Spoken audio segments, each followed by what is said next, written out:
Where's my white chalk pen? Hold on.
Move that.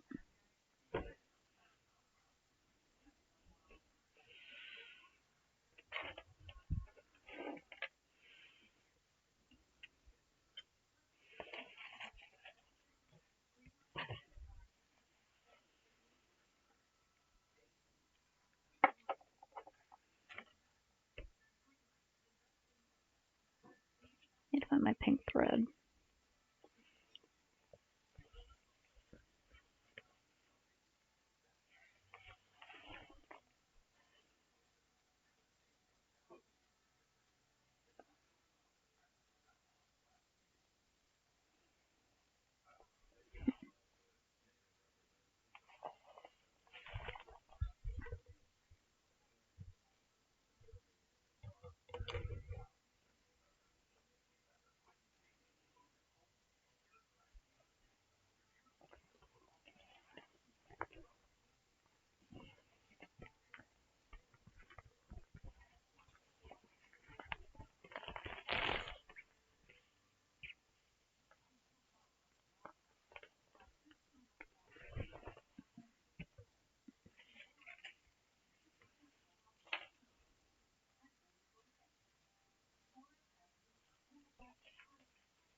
Yeah, I should be able to. Internet's been holding up okay.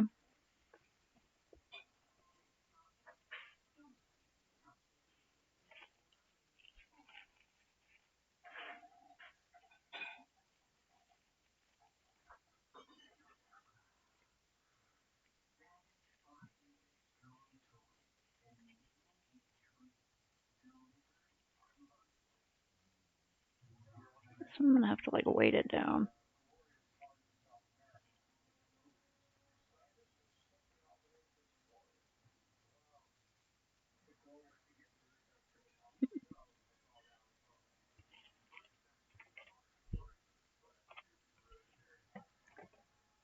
Turn off my scanner. Okay, just a minute.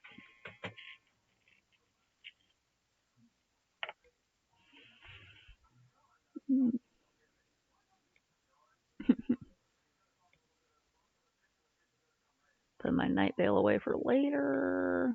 Turn on.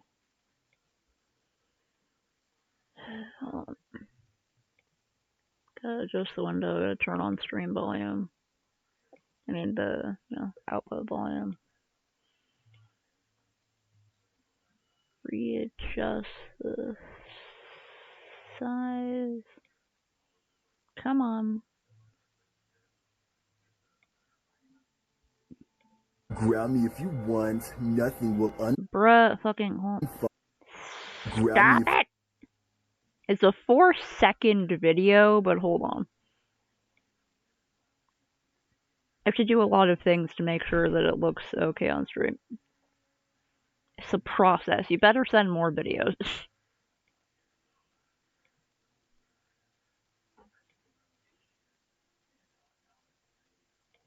Ground me if you want. Nothing will unfuck the Thanksgiving turkey.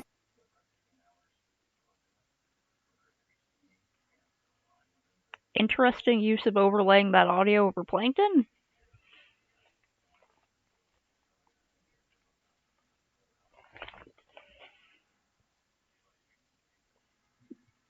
Well, it does sound like a fun thing to draw.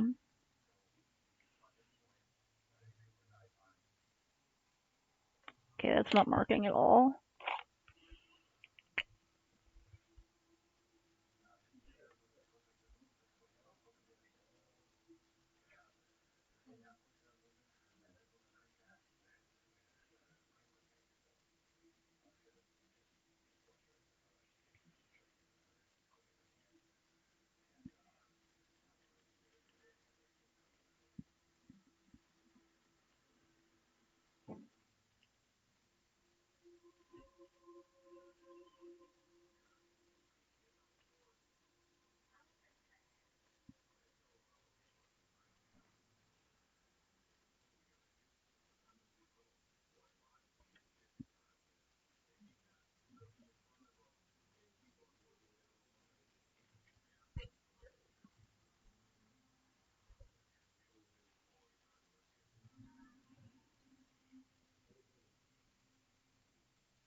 Put my head all the way in front of everything.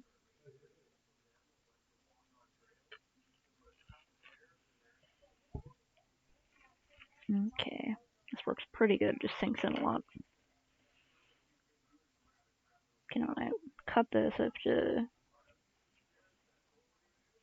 be very careful to keep both the pieces together. I think I should have done it the other direction, heck. Okay,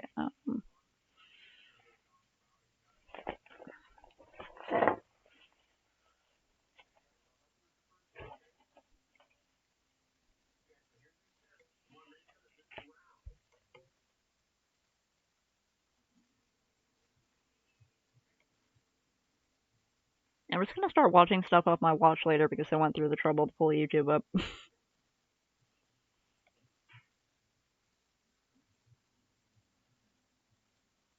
is a fun art video. Hey everybody, it's Lavender Town, and today I am once again going to be turning deadly poisons into character designs. So the first poison I want to talk about is anthrax. Anthrax is actually a bacteria and it also travels in spores. The spores are the really dangerous aspect of anthrax. And when I think of anthrax, and I think this is true for most people, at least in the United States, I think about the mail because in 2001 there was a big, I guess bioterrorism you would call it, attack through the mail where anthrax spores were sent inside Oh my of god, I remember envelopes worrying to about various anthrax in the different mail. politicians, mainly Democratic But my senators, parents worried about it, and so I worried about it by died. proxy. And after this, a ton of anthrax hoaxes were also happening. So the Postal Service actually had to create a system to try to detect Yeah, I like her anthrax stuff. in the mail. The other major player when it comes to anthrax is actually the Soviet Union. They secretly had a biowarfare project that they were working on and made hundreds of tons of anthrax during this time.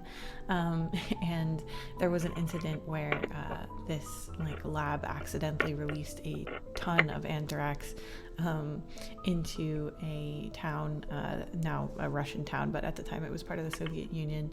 And 68 people actually died from that, and they had to try to cover it up because it was hugely illegal. They'd already signed basically the Hague Treaty and agreed not to do any biowarfare, so it was kind of a huge scandal, and of course very tragic that so many people died just from an accident.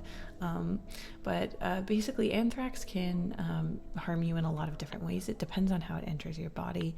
The most common kind is anthrax of the skin, where it gets under your skin basically through any kind of cut or a bite or something like that, and it basically causes your skin to sort of necrotize. It becomes black and spreads. This is the least fatal form of anthrax poisoning, but it's still very grotesque looking, and I don't recommend looking it up. The more deadly forms are when like the spores get into your lungs, for example, or into your digestive We'll have system. to That's draw the really seam bad. allowance around this. Basically, anywhere that anthrax gets, it's going to cause a lot of harm. First So piece of I my tried Gucci to, trash bag. considering its history, I tried to make a character whose uniform kind of blends a postal service cape as well as a sort of like Soviet Union outfit, just because these are kind of the major sources where anthrax actually like killed more than one person. And I wanted this character to be sort of faceless. Like a lot of the incidences with anthrax have been very like mysterious and cause a lot of confusion before people really figure out exactly what's going on. So I basically just made it like this like formless creature that kind of looks like the actual like strain under a microscope. I just thought that like shattered strands that they look like is very scary and would work well for this like Fun monster idea design. for a drawing series. And of course I have the envelopes sort of coming out from the center of this character, as this is like the most famous, at least for me, incidents of someone trying to disperse anthrax into the population. I did the Postal Service cape design because anthrax does exceptionally well in the cold. In fact, there's a real concern that global warming, as it heats up old animal carcasses in like the Arctic, that it might release a ton of anthrax. There was actually a 2016 anthrax outbreak, which was linked to a 75-year-old carcass that had defrosted during a heat wave. What? Russian researchers estimate that there are 1.5 million anthrax-infected reindeer carcasses that are a part of the Arctic permafrost. So if the planet warms up and some of that permafrost defrosts, we could have a real problem with anthrax on our hands. It's definitely a scary prospect. Next up is cyanide. Now, this is an extremely famous poison. Many of you brought it up on my last poisons video asking where it was, and this is part of the reason why I really wanted to do a part 2. Cyanide is an incredibly popular poison for intentional use. It is famously used in pop culture a lot for spies who will like hide a capsule like in their tooth or something like that, so that they can essentially get out of there off this mortal coil if they are captured, because they don't want to be like tortured and have to reveal their secrets. And this is based in some reality, actually. There are a few different cases where espionage situations have led to cyanide use. In 1997, a Soviet diplomat who was spying on behalf of the Colombian Intelligence Agency and U.S. Central Intelligence Agency was arrested in Russia. And during the interrogations, he said he would write out a full confession. He just asked for his pen, but at the top of his pen, he had hidden a cyanide capsule and he bit into it. And according to the Russians, he died before he even hit the floor, which is really the factor about cyanide that makes it special and makes it very useful for these sort of clandestine operations to use. It is a very, very quick poison, unlike we saw with polonium-210, which made quite a spectacle of that death. I marked it on the part that had... There is very little fanfare when it comes to dying of cyanide poisoning, if there is actually enough in the person. The other thing about cyanide, when it's not being used intentionally, and when it's used in accidents, usually it's because of smoke.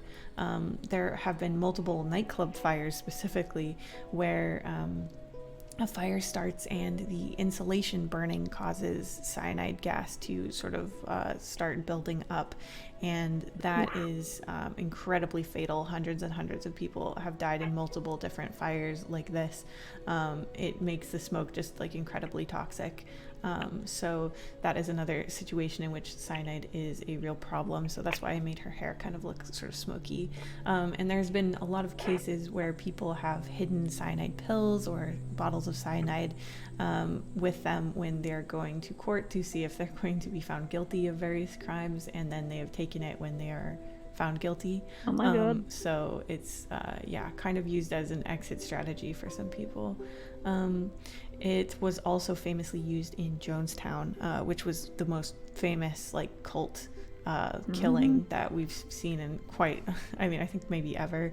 909 people died in Jonestown when they were commanded to drink this like Flavor Aid. It's basically like Kool-Aid that had cyanide mixed in. According to some reports of some people who survived, they were threatening to shoot people who didn't drink it, or telling them that it wasn't actually poisoned. Apparently they did a bunch of like fake versions of it, so some people didn't really believe that it was poisoned, and so unfortunately a lot of people probably did not know that they were drinking poison at the time. It's a very tragic situation. I wanted to show this character in sort of these formal kind of businessy clothes and holding this classic scale, you know, justice, but she's pulling down on it because cyanide is being used to sort of change the scales for higher powers, like when they lose an agent, for example. They're making sure that that loss doesn't actually lead in them losing information at the cost of human life.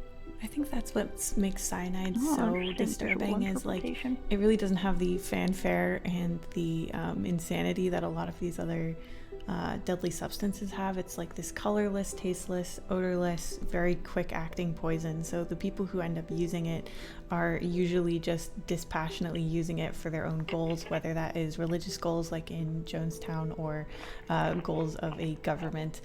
It just seems incredibly emotionless and cold. This next one is considered by many to be sort of a like king of poisons, like the ultimate most like toxic or dangerous substance possibly to humans ever. That is botulinum, which causes botulism. Now botulism is an illness that you contract when you consume botulinum toxin. And it, you know, it gets inside you some way or another. Oftentimes this happens when someone incorrectly tries to preserve food, and the bacteria is allowed to sort of replicate inside like a can or something like that, and then people eat it. That is a common way for people to get botulism. Now, unlike a lot of like poisons or toxins that we've talked about in the past, which usually cause, fading consciousness, comas, seizures, that sort of thing. Botulism is a little different. It really causes like essentially like exhaustion. It doesn't really affect your consciousness, so you're aware of what's happening. It's kind of like TTX in that they way. Don't even have from the previous video, but it looks like you're sort of passing out. Oftentimes they're able to detect it in drinking goddamn poison Flavor Aid because they can't like, keep their eyes open. Their face is just sort of going completely not blank, but like completely relaxed, and it looks like they're falling asleep, and they can't really move, but they're completely conscious and completely like awake. So it's very, very strange. It basically causes problems with your cranial nerves, which is basically what helps you with like your eye movements and your facial muscles and swallowing. And it also can cause like confusion. It honestly sounds really terrible to experience, like most of these things, I guess. The other interesting thing about this toxin is that it's used in cosmetic surgery. So I really wanted to, for this character, pair these two ideas, which is like this overwhelming, extremely fatal exhaustion that the disease causes, and then I don't know what the cult of the subgenius is. It sounds incredibly pretentious. Of this deadly substance, which is to basically freeze your face and stop your wrinkles from showing up. This is why when people get Botox, it's like they can't really move their eyebrows anymore. Like their forehead might be smooth, but they can't really express themselves as much. It's kind of like a micro version of what happens if you are infected with botulism, where your whole face goes completely slack. Now, if you get the disease, you might die because you can't really swallow or like breathe, and it causes a lot of problems with your automatic nervous system. Ultimately, death usually occurs because the patient literally can't breathe out all the carbon dioxide that they need to, because they're so like limp and paralyzed, and that's really terrible and a very unusual way for one of these like deadly substances to affect you. I tried to make this sort of like sludgy monster design kind of look like a mixture of just like molasses, which would kind of hold you down and make you feel like if you were covered in molasses, like the molasses flood, you know, it makes you feel like you can't move, it's so heavy. And then at the top, I made it more golden colored because I wanted it to look like honey, because this is actually the reason that you're not supposed to give babies honey. Honey has like tiny amounts of botulism in it sometimes, which is not going to be a problem for an adult, but it's definitely a problem for a little tiny baby. So because honey is one of the major ways that we in the modern world actually still have to worry about botulism, I wanted the monster designs to sort of reflect that. So basically it looks, this design is very, very funny. monstrous. I think botulism is quite terrifying. It's a very sad kind of way to go, and it's very tied in with food, so that's also why I kind of went with the honey angle. Honestly, because botulism is so deadly, I wanted to push it more into like the monster zone rather than just a straight up character design. Alright, here they all are together, and then here are all the poisons that I've done so far. Thank you so much for watching, and I'll see you in the next one. Huge thank you to all of my patrons, including Dumb Possum, Hannah Kendall, Jabber Dabber Doo, Teddy Spaghetti, Avant Grape, Gender Was Stolen, Haley, Beelzeboof, for Spookable, Figish, it's Jamal, Kay, Rodrigo, Kubo, Momok, Kadaria, Deadly Nightshade Art, Maria Vasquez, Astrofox Art, Middle Z, Lily Allure, The Expressive Poker Face, Morrissey Axolotl, Subaki, Michael Lavalley, Cutie Pie, Rune Raincrow, Rainwater Pearls, Ice Cream Pal, Kola, Insadmia, Your Boy ST, JJ Jade, and of course, Libla. In 2007, MTV invited 16 lesbians to star in a revolutionary lesbian dating show, the first in the world, where they would be vying for the affection of a sexy lesbian bachelorette. Meanwhile, 16 straight men were brought in to woo a straight woman. The catch is, this was the same woman. Each group meets and begins to romance the bachelorette separately. It isn't until the end of the first episode that she brings them all together to reveal. I'm a bisexual. There's screaming and crying, a physical fight breaks out, a girl quits. The bachelorette is just sitting in the back crying because the vulnerable moment of her coming out ended in chaos. Lesbians are like, don't worry, I used to think I was bisexual, you'll figure it out. We're all bi-curious when we first start out. And the guys are homophobes who think the girl-on-girl action is hot. Welcome to A Shot at Love with Tila Tequila and the birth of bisexual reality television. Oh my god. A Shot at Love is based entirely on the format of The Bachelor and stars MySpace's #1 influencer, Tila Nguyen, way back before influencers were really even a thing. Tila had tried to make a career for herself modeling, but it wasn't until she started posting glamour shots to her MySpace that people really I started wonder if they had paying any attention. connection to the people who Tila are was horny for different. Jesus cult. She wasn't a superstar off Sounds in like some they'd get distant along. mansion. She was within reach. She was the model who would message you back. Tila was basically made for MTV. The gimmick of what if the Bachelorette was bisexual can only be interesting for so long, so after the reveal, the contestants have to compete in a series of very 2007 MTV challenges. Some are rooted in subverting gender roles, but like in a homophobic way, where when men do it, it's funny, and when women do it, it's for titillation. Some are athletic, some are sexualized, and some are just straight up gross, like when they have to eat a bull's penis. And some testicles. The contestants immediately decide this is actually Tila Tequila's Battle of the Sexes. The girls win most of the challenges, and the guys flip-flop between sexualizing them and insulting them when the lesbians defeat them. You know, losing to a bunch of he-she's is not something you Right. like to do. We're talking about lesbians. Technically, they're guys. MTV basically put a bunch of lesbians and a bunch of homophobes into a tacky LA mansion and watched the juicy content unfold. You get the impression Tila can't really do or say much about it, and to be honest, most of the time it feels like she's not really sober and is just reciting soap opera cliches. But she does use eliminations to get rid of some of the worst offenders, like the guy who groped one of the girls. At the end of every episode, there's an elimination, and Tila always sends home an even number of men and women. However, the further the show progresses and the less contestants there are, the more the barriers between gay and straight, men and women, break down. A part of this is that there just aren't enough people left for tribalism, and a part of it is that They get to know each other and start forming relationships and rivalries that go beyond gender and sexuality lines. Halfway through the season, lesbian solidarity and girl power are out the window and replaced with catty girl fights and drama. If I've learned anything here, it's to control myself, and that's what I've been doing. I will beat you all down. You're not showing us yourself. To be honest, it leads to a few moments where it almost seems like sexual orientation isn't a gimmick and gender doesn't matter. And Tina just okay. happens to be They could have dating a kept the bunch of men sexy and part in. women, I mean, like it's the most have normal, fun with casual it. thing in the world, and all the sister wives and brother husbands love each Probably other recruit and more are sad people when that their way. buddies get sent home. The respite from hate crimes is over though when it's time to fly out to the hometowns of the top 4 contestants where Tila meets their friends and families. It's very clear that what the producers want out of this is the parents' shock when the kids bring home this outrageous woman. I mean, she's bisexual, she's got tattoos, she's wacky, she's wild. How will grandma cope with this? And Tila is more than happy to play the part, to be a caricature of herself and really wind up the Republicans okay, to see if she well, can that's get them to fine. say anything homophobic on camera. And Accidentally it's- got part it's of really hot to the watch. part that's not shiny again. At first, I honestly felt like I would just throw up. Knowing that she goes both ways concerns me.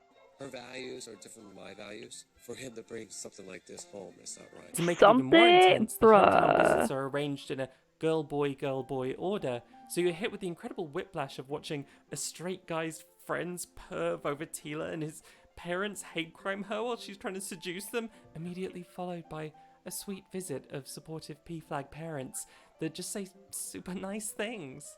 My daughter bringing home a girlfriend is very controversial now, but someday it'll be just like a woman and a man getting together. But then a moment later you're meeting the next set of homophobic boomer parents, followed by more emotional lesbian content. They never pay enough supportive attention to the families, nice where even the people. They just want grandmas anger are and happy to rage use and antics. chaos. Put that little butt on these knees. The guy with the most conservative family is eliminated, and now that she's met their families, Tila is finally allowed overnight dates with the 3 finalists. Like, I'd probably love reality We're back to gender television not if it was mattering, more which focused even on the people just contestants chilling and out and Tila being nice. acknowledge. When I first started out, it was more about, do I want to be with a girl or do I want to be with a guy? But now that I'm involved, there are people that I really love. Love has no gender. But the top 2 still have to be a man and a woman, otherwise the bisexual gimmick is gone.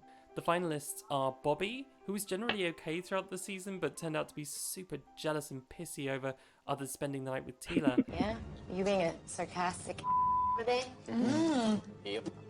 And whose parents show up to the last episode to be kind of racist Like, come and on, homophobic people. and insult Danny, the Where'd the lesbian alien finalist. fuckers Danny go? turned out to be Where have all the kind of cowboys breakout gone? star of this show. Where's and went Captain on to Kirk become when you a need him? mindless lesbian, and it's very obvious why. She's super sweet, seems very authentic, and unlike a lot of the other contestants, she's very affirming of Tila's bisexuality. You told me that you weren't just freaking gay. You told me that you swang both ways. She refuses to talk shit about her fellow contestants. She never gets petty or gets in fights, but she also doesn't fade into the background. Tila expresses how much she likes both Danny and her family, and she's the obvious winner. Of course, Bobby wins, because at the end of the day, the show is made for straight men, not for lesbians. But even he is surprised that it happens. Tila then leaves him at the final station to run after Danny, who's sadly walking away. They hug. They cry. You hope the show will pull the treacherous bisexual changes her mind in the last moment trick and let the girls be together. But it doesn't. Gender is back. In the end, I chose a man. It's whack, it's cowardly, it's bad television, but it's also exactly what you would expect. After the show, Bobby said that Tila never contacted him. And Tila said that the producers made her pick Bobby even though she wanted to pick Danny. But who knows? Tila has said a lot of things, and I feel like Bobby contradicted himself in the reunion special. Either way, the show was a massive hit.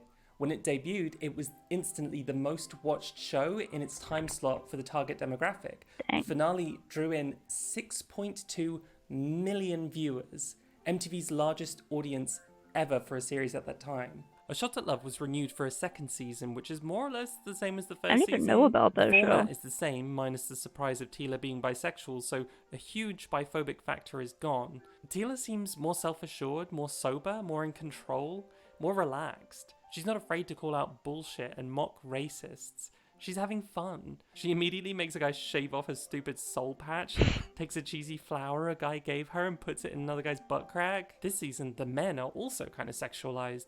The girls are allowed to look gayer. One of them is even bisexual. We get some wonderful 2008 lesbian fashion. The women are not fighting with each other. It genuinely feels like this season is going to be more entertaining and less offensive. Unfortunately, the producers decided to ruin that by casting the worst men they could find in the whole of America. These guys are gross frat boys who are here to party, cause trouble, make the women cry, and say the most misogynist and homophobic things you've ever heard in your life. I really want to hit that girl because she looks like a The man. 90s. This season genuinely makes you miss the men from the first season. The challenges are possibly worse than the first season as well. In one of them, they have to drink gross concoctions. I knew her including name, and I always alcohol thought she had a cute name. Animal blood. Tila. Until all of them Tila end is up cute. puking. To prove their love to Tila, they have to choose between getting a tattoo, Never heard about her being piercing, like a or famous bi, walking though. on broken glass, or sitting in an electric chair. It feels like the producers must have I intentionally did hear a lot of cast jokes about her homophobes to being a cause more slut, though, attention. so These guys are not afraid to fight with the lesbians about why gay marriage shouldn't be legal. makes sense Should now. gay marriage be legalized? No, it's a good thing that it's been shot down. You guys don't know anything about it. There's a reason why. Don't you think a child deserves to have a father? What? Are you going to teach them to play football, Still, that's just a basketball? number if it's of a guys boy? who abandon their kids, bro. They go through their underwear. They tell Tila bisexuality doesn't exist. I feel like that's a phase. I honestly don't believe there's a such thing as a bisexual. You're either straight or you're not. They physically threaten each other and the girls. They're creepy, they smash things, they can't control their emotions. They're genuinely scary, and the producers don't do anything to prevent or de-escalate any of this. You can tell Tila doesn't like them either. She doesn't kiss them. She tells them they're assholes. She eliminates more men than women, including the guy who doesn't believe in bisexuality. Yeah, but dang, I guess dude. she's not allowed to get rid of the biggest shit stirrers because they're creating good content for MTV. And it ends with them breaking the Soul Patch guy's jaw and sending him to the hospital. After this, the entire cast is shaken. The perpetrator is taken away by security and eliminated from the show. There's basically no male contenders left, so they have to bring back the last reject. People are happy to have him back, but Tila bringing a contestant back after rejecting him makes her look fake, and the contestants are talking about it. The show tries very hard to restore normality after this. Bo, the Soul Patch guy, returns from the hospital, and a girl is eliminated, so we're back to a gender balance. A new narrative is emerging of Bo being this martyr for Tila's love, because she's worth it. The hometown visits are kind of taken to a new level as well. Christy, the bisexual girl, introduces us to her proud bisexual aunt who helped her come out. And we get an actual honest conversation about bisexuality between bisexuals. Oh, dang. Tila says someone finally understands her. Kirsty's aunt was talking about bisexuality and how it's on the inside that matters, and I felt very immediately comfortable because that's what I've been trying to explain to people my whole life. I didn't know On that the was other on hand, TV Tila back when I fails was a to shock kid. a straight guy's family because it turns out they're like these weird swingers who all sleep with each other. They all seem to want to hook up with Tila, I guess, and they sort of like pass her back and forth between one another like she's a doll. And the straight guy is just acting like this is the most normal thing in the world. My family did everything in their power to show Tila how much I care for her. I'm really glad my family's never tried to show my partner how much they care for her. The guy is eliminated, and the final two contestants are the bisexual girl, Christy, and the Soul Patch guy, Bo. Christy's bisexuality has been a non-issue the whole season. She bonded with Tila over it, and Tila comforted her, saying that she's bisexual enough, even though she's never had a serious girlfriend before. But suddenly they really start pushing the narrative of how inexperienced she is with girls. And she's getting freaked out about not being good enough for Tila, and not being able to make her happy, because she's never dated a woman before. You get this sinking feeling in your stomach, because you realize where this is going. And then it happens. Tila says goodbye to Bo and picks Christy as the winner. And Christy is scared and she's crying, and she turns Tila down because she's not ready for a relationship with a woman. That had to have been written. Alone. In the reunion episode, she has a huge, nasty fight with Christy where she says Christy is confused and needs help. And it's genuinely depressing when the host concludes, I guess that's how we end another season of A Shot at Love. Broken jaws, broken promises, broken hearts. Thanks for watching. Good night. This was the end of A Shot at Love for Tila, and honestly, the last big thing she's ever done. The show never got another season, but it did get several spin-offs, including a double shot at love with the Icky twins, which premiered the same year and featured a set of bisexual twins, but failed to replicate Tila's popularity and notoriety. Watching A Shot at Love in 2022 feels a little like It was a double shot, was it about coffee? Experiencing a hate crime. Because, like, 2007 was a different time. shot of but at the tequila, time, double shot the show of was mainstream espresso. culture, and it had a big impact. I don't know. A lot of people wrote me and said it really helped them. There was never a show that talked about being bisexual. She's not wrong. Bisexuality on American TV was mocked, it was dismissed, it was seen as fake and scandalous, and if you got a semi-neutral bisexual storyline, it refused to use the word bisexual. Yeah, back when I was a kid, it was literally just a joke, and that was it. But Tila is America's first openly bi protagonist. That's Not been just really fucked up for all the reality bis. TV's first bisexual protagonist. She was American And the pens TV's and first omnis and bisexual polys, protagonist, etc. period. So that's a lot of responsibility for one tiny little bisexual. One thing that makes bi representation so difficult and complex compared to heterosexuality or homosexuality is that in a monogamous world, bisexuality is kind of invisible. Bisexuals face a unique difficulty in communicating their identity visually. Visibility is inherently problematic for bisexuals because they are generally read through visual codes of being gay or straight, depending on the sex of the person they are in a relationship with.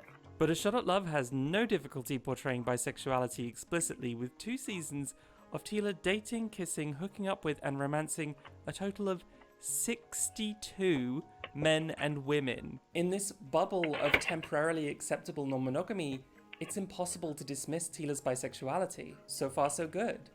The problem is that, just as in our biphobic society, this show seems to think that bisexuality is incompatible with monogamy.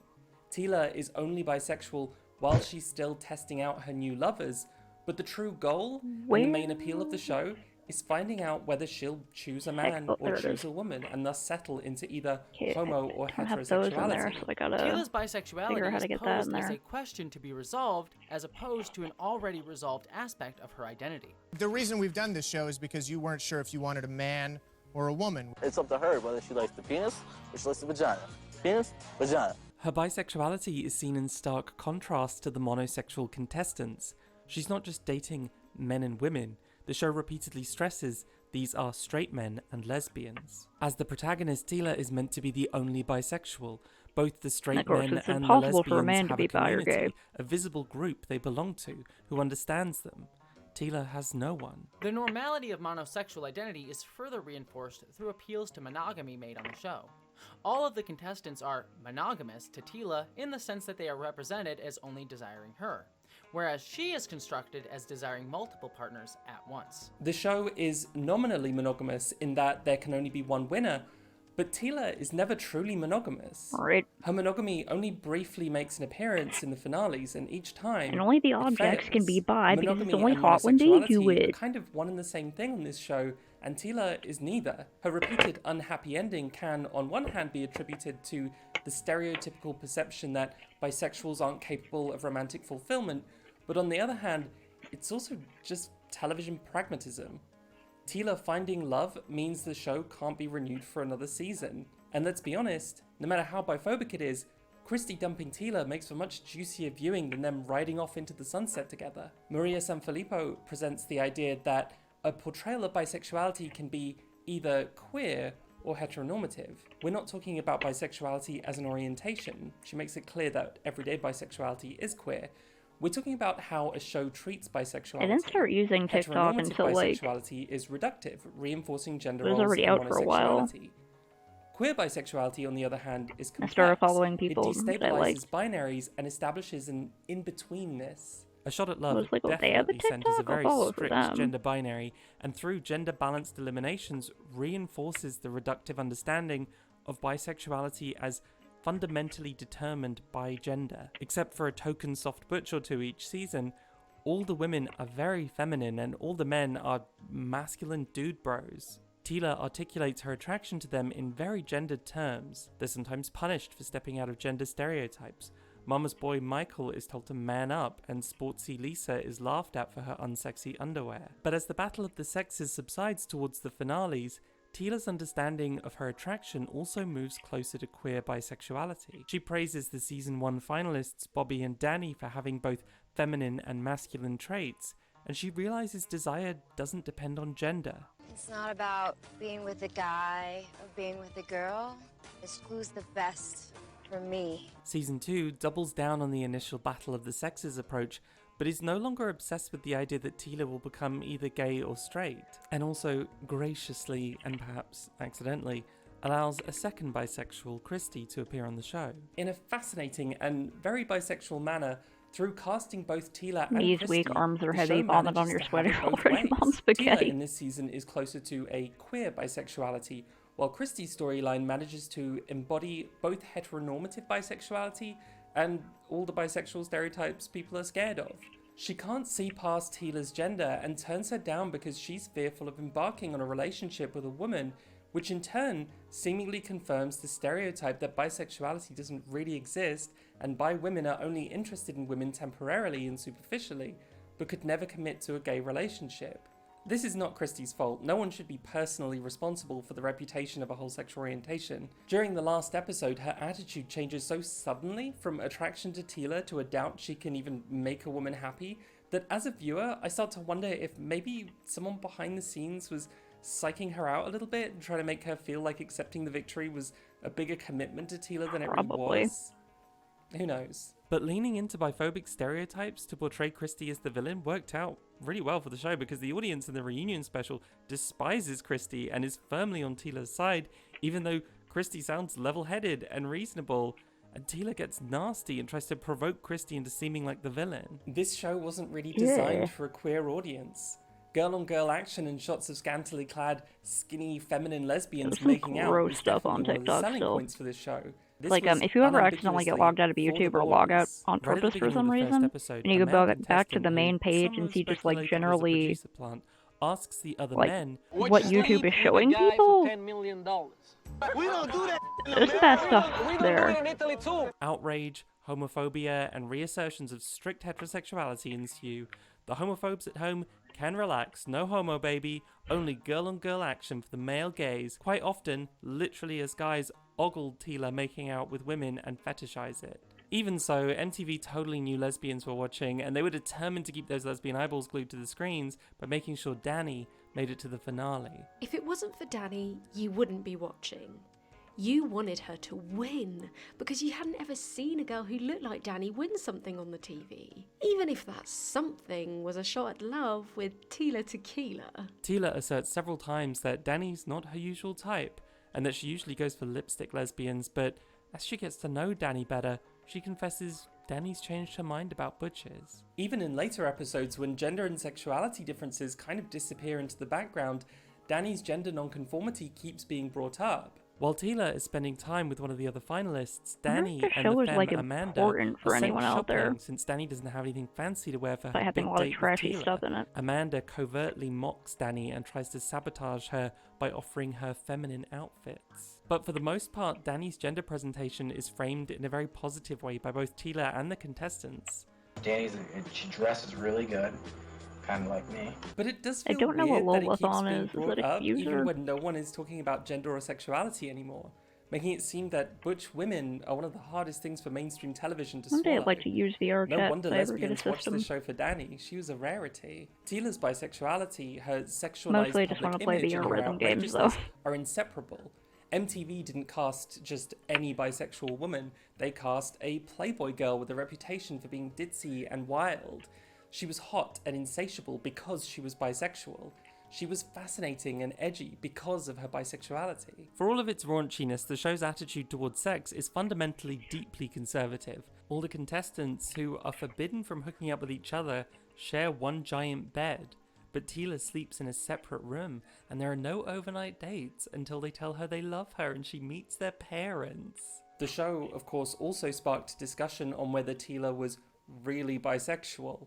Both Fox News and the New York Post claimed that Tila was actually straight and faking it for the cameras. In the real world, Tila's had romances with both men and women, notoriously having identified as a lesbian for a while when she was engaged to a woman, only to say later that she was straight. But we're not here to speculate about Tila's private life, and also not particularly interested in how much of her show was staged and how real reality television is. For the most part, we're not talking about contestants as private individuals, we're discussing them as the characters they were portrayed as on television. Despite the fact that on reality TV, the producers choose what kind of person will be cast, how their appearance will be edited and possibly manipulated, and which stories will get screen time, we're led to believe that these are real characters, they're authentic representations. So as a portrayal of minority figures, this can have a big impact on how people perceive them. Tila and Christy are slutty and indecisive? I guess that's just what bisexual women are like. And yet both bisexuality and reality television are subject to allegations of inauthenticity. People already doubt Tila's bisexuality. The fact that she's showing it off on reality television only calls it further into question. While her bisexuality is partially treated as a phase that needs to be resolved by the show, her status as the coveted protagonist who's in charge of who stays and who leaves protects her from the kind of biphobia the contestants weaponize against each other. When one of the contestants, Vanessa, wants to throw her rival, Brandy, under the bus, the most devastating blow she can think of is accusing Brandy of being bi. She said, I don't know if I want a guy or a girl. Brandy is incredibly upset. She's crying and swearing that it's not true, that she does know what she wants. The way that women on the show treat lesbianism as a choice you have to commit to is wild. I know what I want. Political lesbianism on MTV. Tila is the only one who's allowed to be bisexual because she's still on a journey to finding out who she wants. Her suitors aren't allowed to be bisexual because their indifference about gender would also be understood as their indifference about Tila. We need strong, committed monosexuals to help this bisexual find her way. So, is this show biphobic for pushing a narrative about bisexuality as a stepping stone? Or is it groundbreaking for giving us the first bisexual protagonist on American television? Professor of Film Studies Nicole Richter rejects such a simplistic question and reminds us that visibility cannot be strategized as either positive or negative, but must be seen as a series of political negotiations. She suggests a bisexual approach instead. Readings that focus on one aspect of visibility, either its positive value or negative, leave essential aspects of popular culture out. These approaches enact the either-or logic of the sexual binary instead of the both-and logic that the study of bisexuality offers.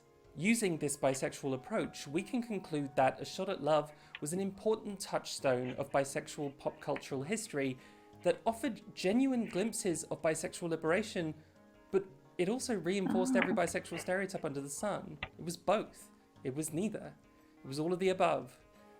How very bisexual of it. So, how did that go down with mainstream audiences? Well, not great. People watched A Shot at Love in record numbers, but it wasn't a show designed for compassionate watching. It was a train wreck that let you gawk at the freaks. The queer women's website Autostraddle described A Shot at Love as, many of us couldn't look away despite its overall grossness, which seems to sum up the general consensus about the show. Tila starred in the show on the merit of being the most popular person on MySpace. In 2006, a year before the first season, Time wrote, As for what she does for a living, there isn't really a word for it yet. Pre-Tila, your MySpace friends were mostly people you actually knew. She was an influencer. Post-Tila, the biggest game on the site became who has the most friends, period. Nguyen clearly grasps the logic of Web 2.0 in a way that would make many CEOs weep. She intuitively understood that the appeal and advantage of internet personalities versus traditional celebrities was how approachable they seem, and she built her success on a brand of availability. There's a million hot naked chicks on the internet. There's a difference between those girls and me. Those chicks don't talk back to you. This was a good decade before any discussion about the traps of parasocial relationships with influencers. Tila was truly the epitome of internet-based fame. Young, scrappy, self-made, more than a little tawdry, and something that our parents would never understand. We all giggled at her silly songs, but we were in on the joke.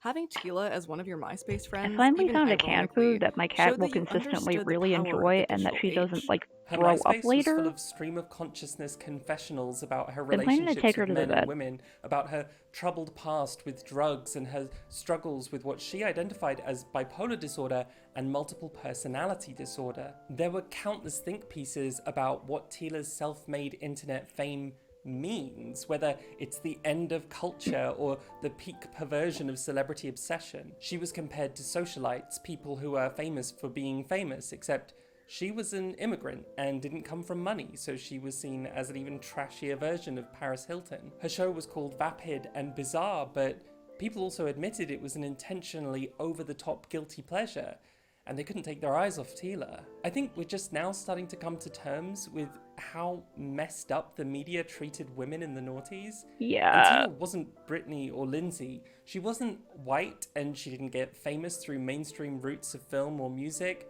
She did it through sex work and social media in the time when social media was a new phenomenon. In this misogynist media landscape, I don't think I'll even be Tila able was to the put this in bottom my tier, sewing the machine. lowest hanging fruit. In the years following the show, she released a book and a few songs and protested for gay rights, writing an open letter to Obama asking him to repeal Don't Ask, Don't Tell.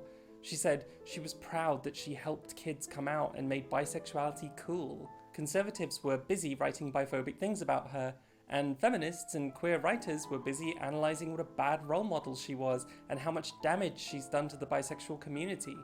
Gossip blogs were busy publicising her every move and laughing at her. Gorka once referred to her as the worst person in the world. In autumn 2009, her NFL star Why? ex-boyfriend was arrested for allegedly choking and restraining her. The media said she had him arrested because the relationship turned sour and because she wanted to stay relevant. In December, she got engaged to her new girlfriend, the Johnson & Johnson heiress Casey Johnson. She also came out as a lesbian, which at least made some lesbians like her more. Autostraddle, which posted countless clickbaity articles about her and called her a complete idiot, decided she was finally worthy of being interviewed. Tila said she hoped the interview would change how gay people viewed her because they'd been very judgmental, and told her the LGBT community doesn't want her. Then in 2010, she went through a lot. In January, her fiancé died, possibly from a drug overdose or diabetes complications, and the media went wild. They accused Tila of trying to use Johnson's death to get attention, as did Johnson's friends. Autostraddle seemed to imply that Tila could have been involved in her death. Bitch Media said Johnson's death and Tila's drama around it was bad for the lesbian public image. This isn't the positive visibility we can hope for. Fiancés fighting with their parents and friends, living in rat-infested houses, unable to take care of themselves and perishing because of it. In June, Tila reasserted the claims about having multiple personalities and said one of them tried to take her own life. With her history of outrageous claims, there was, as always, speculation that she was just making it up for attention. Jezebel said, "Here's the thing. If what she says is true, that's super scary. And if she is making it up for publicity, that's super scary." In July, it was revealed that she was dropped from the reality show Celebrity Rehab for allegedly being unrehabilitatable after she was seen to have self-inflicted injuries on her arms. Yeah, what? At the time, Gorka speculated that even though she would have been the most high-profile person on the show, the producers decided being responsible for her well-being might turn out to be too risky. The article How Social Media Created and Destroyed Tila Tequila says the producers' move shows how we're willing to gawk at someone's crazy until we have to, maybe be a little bit responsible for it. In August, Tila performed a live concert at a Juggalo convention, and the crowd threw bottles, rocks, firecrackers, and human feces at her. Despite her injuries, it was said that she made the whole thing up for attention. When video evidence of the incident surfaced, those same people just laughed and said, well, she deserved it. In October, an ex-boyfriend threatened to leak a 7-year-old recording of the couple having sex. She went to court to get an injunction against the tape's release, but the judge denied her request, arguing that Tila exploits her sexuality anyway. There's a lot to be said here about how both bi women and sex workers are dehumanized and denied the right to consent and privacy. As Jezebel put it, this is what it means to live in a society in which women are second-class citizens. They also said of Tila's terrible year, The narrative arc is hard to follow, as Tila's spot in popular culture seems to shift every time she appears in the news. She's the victim of personal tragedy. No, wait, she's just using her circumstances to get attention. Oh, but look, now she's bona fide victim of clowns and the courts. Keeping up with her ever-changing role is nearly impossible for a bystander. People were so mean to her. What the being her fuck? must be exhausting. In 2010, her social media posts started getting more intense.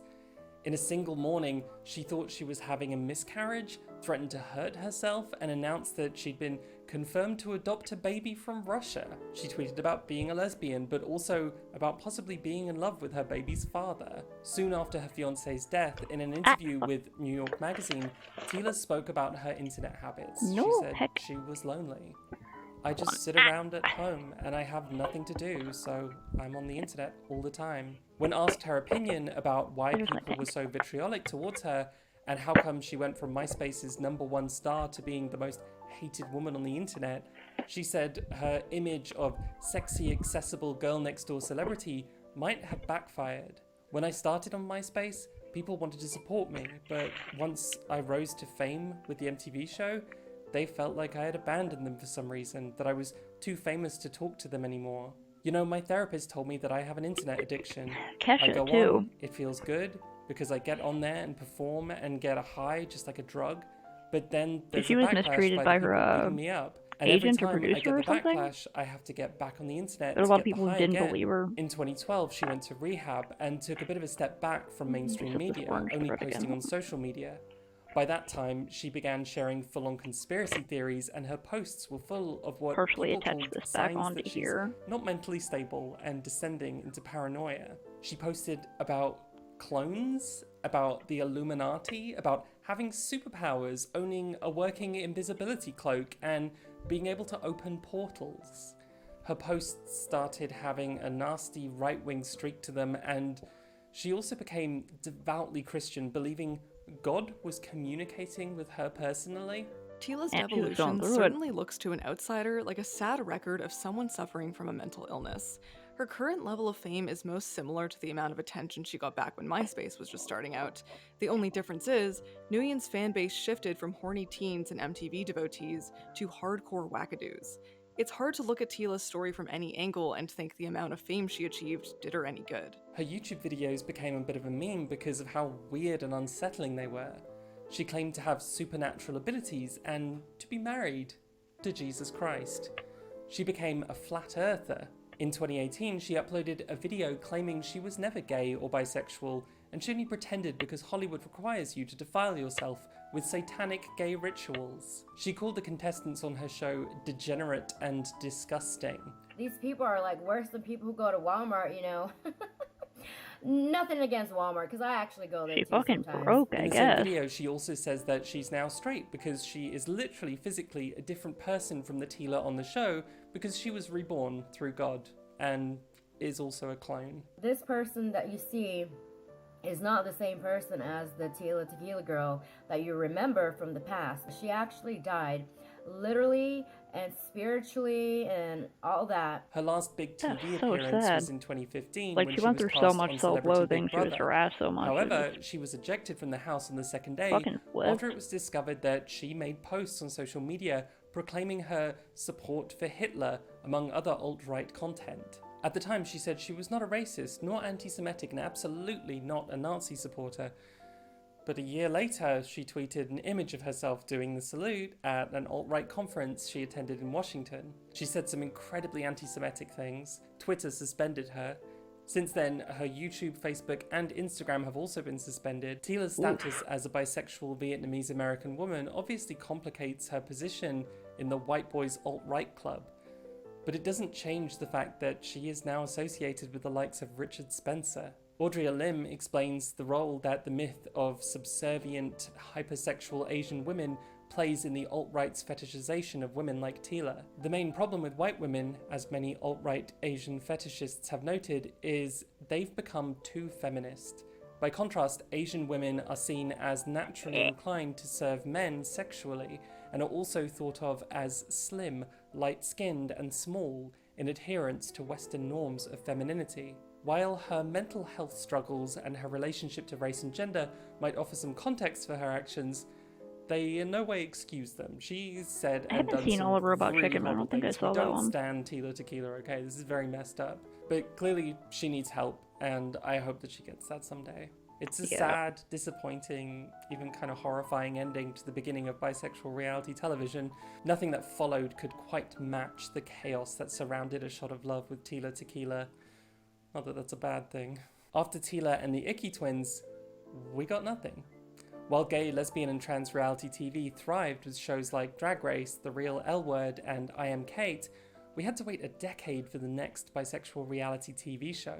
And this is gonna feel like the whiplash we got from visiting a straight guy's parents to visiting a lesbian's parents, because now we jump forward in time to check out The Bi Life. When I fall in love, I don't think about gender. It isn't important, and I'm not the only one. I've had a lot of labels. Oh, is this a nice thing? Greedy, confused, gay. I think that's kind of ignorant. I do love being bisexual. It makes me who I am. These sexy bisexual singletons are struggling to find love, so I'm going to take them on a dating adventure they'll never forget. Welcome to the Bi Life. I've never heard of this. The Bi Life is not a game show. Bisexuality is not a gimmick. The show places a group of bisexuals in a house and doesn't even try to set them up with one another. In this case, they're sent on dates outside the house while depending on one another for support and advice. Obviously, romance still sparks within the house, but that's not really the point. The point is to show bisexuals as authentic, down-to-earth people with their own struggles. The point is to show bi community and family. Immediately in the first episode, we get a conversation between the girls about coming out and how hard it was. I came out to my mum and my sister like last Christmas. It's making me feel emotional. I came out when I was 19. It was the most scariest thing ever. You'll get emotional, and it immediately feels unlike anything you've seen on television. One of the reasons why coming out as bi can be so difficult is because no one takes it seriously. And here we have a group of bi women sharing their experiences and hardships. Because the whole cast is bisexual, there's also no pressure for any of them to carry the weight of the community's reputation. We hear about their very different histories. Some are here because they're looking to get married and settle down, and some just want to have fun. Some have mostly been in same-sex relationships, some don't care about gender, and some haven't even explored their attraction because of homophobia and are seeking those kind of experiences. There isn't like a plot to this show. Not a lot happens. It's just like it's a just little a bunch of bisexuals hanging out and slice being of life. happy in an environment where they have nothing to prove and gender is not a barrier, and they're just sharing with the audience what it means to be bi. The house's interior design, the show's graphics, the host's dress, everything is in bisexual colours. We are I'm not here even to bi, so represent like I don't need the rep, bisexuality. but this The sounds so montages nice. of parties and sexy people in swimming pools. People hanging are trying out to and trick being you into nice to thinking each you're other. watching your average trashy, raunchy reality TV show, but you're not. This show is wholesome as all get out. With this type of reality show, the point of putting your stars on an isolated island is usually to create a tense environment and heighten the drama. Reality TV stars are often not allowed phones or even pen and paper. There are no clocks, no way to tell how much time has passed. This show is not like that. These guys have phones and are constantly texting. They're in the middle of a city where they get to go out and explore. This is about as kind and humane and respectable as reality TV gets. Drag superstar Courtney Act plays host as she sets the housemates up on dates. Sometimes the rest of the gang gets to watch the date from the house. We're in Barcelona because Barcelona is beautiful and warm, and who needs clothes in Barcelona? Dates are flown in from the UK, most of whom, like the housemates, are models or influencers or fitness experts or athletes. The goal is beauty. As wholesome as the show is, the point is still to embody Maybe the a show would fantasy, involve as I some think most people dating reality from shows are. a country Everyone's in your ridiculously universe. gorgeous, the beauty standards are high and They're all in a mainstream. world The men are where, like, muscular, the women are slim.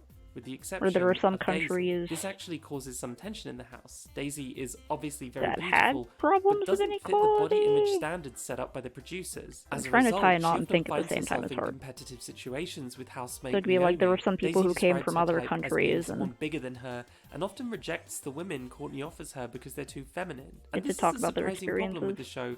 The men are masc, the women are femme, and they're all totes valid and gorgeous, but where are the butch women? Where are the Dannies? There are a couple of extras in the background that are a bit more visibly queer, but the only time we see an even remotely butch woman is at the end, when Mariella's almost girlfriend from the UK flies in to surprise her, and she's so gorgeous and the chemistry between them is beautiful, but she wasn't chosen by the producers. You can tell that some of the contestants on the show want to date butches and androgynous women, and the show just keeps bringing them femme after femme. Mariella's girlfriend, the closest thing we get to a bit of gender nonconformity, was chosen and brought in by Mariella, not the producers. And this is not to dismiss feminine queer women.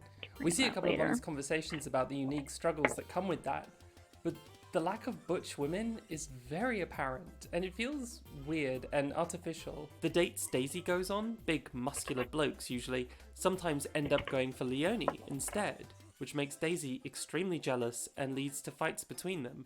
I think that might also be why Daisy ends up hooking up with a girl Leonie turned down. So the pick problem of conventionally body attracted by diversity is people. never really resolved. It feels like Daisy is almost tokenized in this model influencer world the producers have built, and she just doesn't quite fit with the others. The attempt at body diversity feels quite feeble when you cast an office worker, throw her in amongst models and athletes, and don't bother to find her dates who will actually see her as their type and their dream woman. The problem is not that Daisy would always inevitably end up being sidelined to Leonie.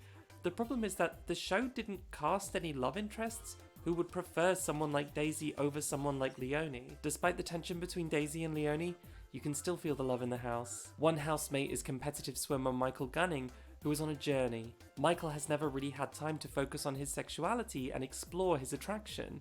Unlike housemates such as Ryan and Mariella, who know and are confident in their attraction, Michael has a lot to learn. Do you know who Freddie Mercury is? I've heard of the name. Michael and Ryan go on a double date, and while Ryan ends up hooking up with this bodybuilder lady, Everyone I know who Michael makes ends their up own falling head world over building heels for stuff Sam. is just like, it doesn't It's matter his what first you are real in my romance, world. and he doesn't really know Because how most to of my hold friends back. are some flavor of Text queer. message. Oh, like love you so much. Like, After a stern talking to from Ryan, Sam We're all just like, eventually we've lets decided Michael that we're not down, gonna have and that BS in our Kit world. is devastated. When he finally manages to get back out there and go on a date with the world's most dainty feminine woman, Michael quickly realizes that this doesn't feel right for him. In a lovely dinner scene, Michael comes out to all the housemates as gay, and they're all so incredibly supportive of him. It's such a beautiful moment of community solidarity. There's no awkwardness, there's no discomfort about him being gay. They're all just proud of him. My favourite part of the whole experience has got to be watching Michael grow. These are the kind of moments that make this show shine. This solidarity is just something I had never seen before. Bisexuals talking about their experiences of biphobia, opening up about it in an honest way. We also explicitly see some of the biphobia they face on dates with gay and straight people. And I said to her, look, basically I like guys and girls. And she looked at me and she spat her drink out. Ginny's got to worry about, obviously, guys catching your eye. Yeah. And obviously girls catching your eye. I guess the only thing that kind of like niggles in my brain is like, is he looking at guys? Is he looking at girls? You bisexual? I am. Fair enough. Yeah. I like girl on girl. But does it mean if you're with a girl, do you still want to dabble with some boys? No. What was your longest relationship with a girl? 4 years. Really? Yeah. I don't know if she was deluded or you were deluded. But unlike the biphobia on A Shot at Love, this is not aired as completely neutral or something the viewers at home might find relatable. Before we see any of the biphobic dates, we get the cast discussing past negative experiences and how uncomfortable and off-putting they are. They share stories of rejection and prejudice and how that makes coming out scary. The housemates sometimes watch one another's dates, and you can see them collectively holding their breath and bracing themselves when it's time for their friend to come out. Okay. They don't need to explain anything to each other. It's a uniquely bisexual experience they've all been through. In real life, cis, gay and straight people don't need to come out to their dates and be ready for the person who fancies them to suddenly see them in a completely new light and start spouting stereotypes or reject them. When biphobia happens on the show, bisexuals get the last word. Biphobia is sandwiched between bisexual commentary. Bisexuals are the ones we're meant to sympathize with and who frame our understanding of the biphobia. This is not the straight male gaze of A Shot at Love. This is literally a bisexual gaze, bisexual perspective, and you have never seen anything like it before. The biphobia on this show serves to illustrate the everyday struggles of bisexuals and help people understand us better. The biphobic dates are also balanced by supportive dates. I am bi, you know. To be honest, we're in a generation where what's important is two people having a connection. And it's very refreshing. There have been a couple of storylines on scripted television in recent years about straight women accidentally falling for bi men and having to learn to get over their biphobia and insecurities, and that has its own merit, but seeing straight women completely unfazed by male bisexuality is next level. More of this, please. Kindness and compassion are my kinks. That's awesome. Several of the dates also turn out to be bisexual themselves, which is lovely and something I've never seen before on TV. You never see bisexuals be friends with or date fellow bisexuals on television, even though we gravitate towards each other in real life. And bisexuals often find relationships with bisexuals easier because you don't have to deal with mistrust and biphobia. A Shot at Love mostly isolated Tila as a single bisexual in a weird battle of the sexes, but this show creates an environment for solidarity. Another major storyline is the romance between Matt and Ryan. The lads get close quickly, and while Ryan is a bit of a player and eager to date around, Matt falls quickly and hard for just about everyone he goes on a date with. When Matt's attention eventually begins to focus on Ryan, it causes a lot of tension in the house as they watch Ryan on dates, making out with others, and at one point mentioning how close he's getting to Matt. When Matt confesses his feelings, Ryan kisses him, but it's obvious that Ryan isn't really feeling it and is having trouble rejecting his friend who he cares so much for. It's difficult to watch as the drama unfolds between them, but ultimately they're able to talk it out and repair their friendship. The Bi Life was a big deal to me, to both of us, when we first watched it. We had never seen anything like it. The openness, the love, the valid attempt at trying to do something good for the community. This show is kind. It loves us. It does the total opposite of A Shot at Love, and doesn't gamify bisexuality. It doesn't seem to want to titillate a straight male audience. It's for us. The problem is, do you know what I'm going to say? I think some of you know what I'm going to say. It's a bit boring. I actually do really love this show, and it gave me such a thrill to watch it through the first time. But next to A Shot at Love, which is so intense, even if it is stressful and cringy and sometimes mean-spirited, just as far as reality shows go, The Bi Life is almost too wholesome, and a part of that is how hard they're trying to educate you about bisexuality and present bisexuals as respectable. Almost half of young people in the UK now say that they're not 100% gay or straight. You can tell this show is doing its utmost to be didactic when it opens with Courtney giving you statistics about bisexuality in the intro. Bisexuality is misunderstood. While Tila would date 30 people at the same time, these guys are on a strict regimen of serial monogamy. There is no way you could get the impression that bisexuals are sluts, cheaters, or non-monogamous from this. If they go on a date with someone and realize they're not interested in pursuing that person She also further, has a really good or are video unsure about about it, they have to meet up what, with that like, person safe and dump them representation before is they can see boring, anyone new.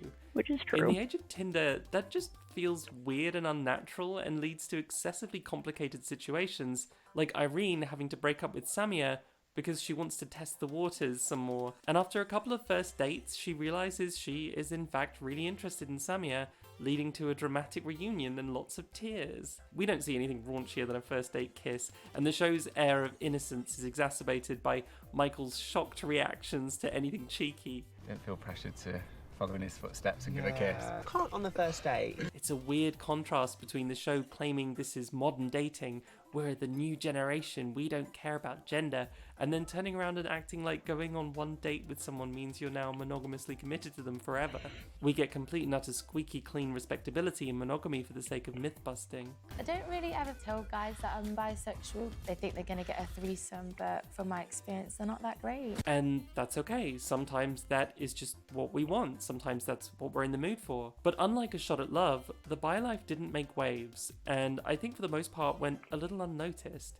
There's no second season coming as far as I've heard, and there aren't any shows trying to imitate this concept. Not even being pandered to, but just sort of like... is the beautiful bisexual friendships and solidarity and community, and how life-changing it is when bisexuals are surrounded by like other the difference between being bisexuals, and represented we don't have to be is you can just scared put someone or in there and call it ashamed or hide representation. anything, and we can just thrive. And it's like, here's a In the whole end, it character doesn't with a even matter if they personality found a and relationship or not, dimensions. because that wasn't the point of the show.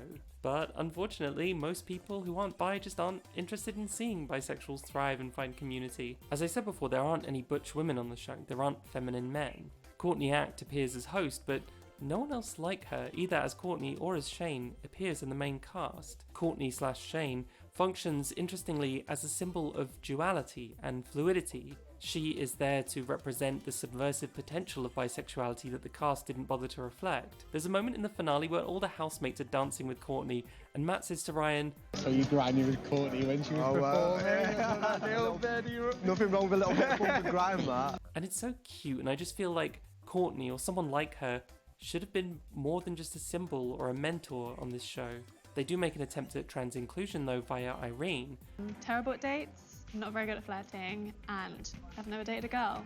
Irene, you see, is pansexual, which she defines as being able to date A man, a woman, non-binary, transgender. The idea is that Irene doesn't care about gender, she only cares about personality, so she is able to see past that in order to consider a trans person as a viable love interest. So the one trans character in this show, Lucy, is introduced through a date with Irene. They seem to get along really well, and Irene is totally cool with her being trans, and when she gets home she immediately tells everyone the girl was trans, because that's a fun fact, I guess. So her name was Lucy? Yeah, she was trans. And then we never see Lucy again. Box ticked, I guess? I've seen this trend a few times in reality TV, where a trans person can be brought in just because there's a pansexual on the show. And that's generally how pansexuality is seen as distinct from bisexuality in popular culture. Pansexuals will date trans people, pansexuals will date non-binary people. And I'm a little worried about this trend because obviously in real life bisexuals date non-binary people, bisexuals date trans people, straight people and gay people do too. Trans dating life is in no way restricted to people who identify as pansexual. The online discourse often feels like there's an insistence that in order to find non-binary people or other trans people attractive, you have to be uniquely attracted to personality rather than bodies. But like, everyone is attracted to personality? I think the biggest thing is like personality. Regardless of identity and regardless of sexual orientation, attraction to personality is a significant part of what attraction is. Ryan seems relatively shallow in his standards of attraction, but when it came down to it, despite being physically the exact type of massive muscly guy Ryan would go for and them getting along great, he wasn't romantically attracted to Matt. He was attracted to Bradley, who just kind of looks like a darker haired Matt, but he's not into Matt. Because attraction is deeply complicated. Most of the couples on these shows don't end up together despite physically seeming like the perfect match. So when it comes to trans and non-binary people, we say, oh, well, if trans men aren't massive bodybuilders and most trans women aren't tiny and petite, then attraction to them has to center either exclusively around their personality or attraction has to focus on the things which make their bodies different. We need sexuality to be simple in reality television and exciting to a mostly cis audience, so we hire people who fit the highest standard of gendered beauty and hope things spark temporarily between them long enough for the cameras to pick it up. And once they're out of the show, it almost never works out. Meanwhile, to keep the audience feeling comfortably distanced from having to analyze their own personal biases about trans people, we put trans men and women and non-binary people into a little box, one which very comfortably distances trans people for those who want that. It's much easier to see trans people as part of someone else's sexual orientation. We can other trans people in this way, and then we don't have to analyze our personal biases. Trans women are for pansexuals, not for straight men, we say. That gives straight men a nice safe distance. But at the end of the day, sexual attraction is deeply complicated. We have these broad categories of man and woman and straight and My gay, condolences to which the Aloes. are kind of helpful, but Sounds confusing, it quickly y'all. gets messy when we stop looking at attraction broadly and start focusing on individual people. In the 2004 reality show There's Something About Miriam, straight men have to compete for the love of a trans woman, but none of them realize she's trans.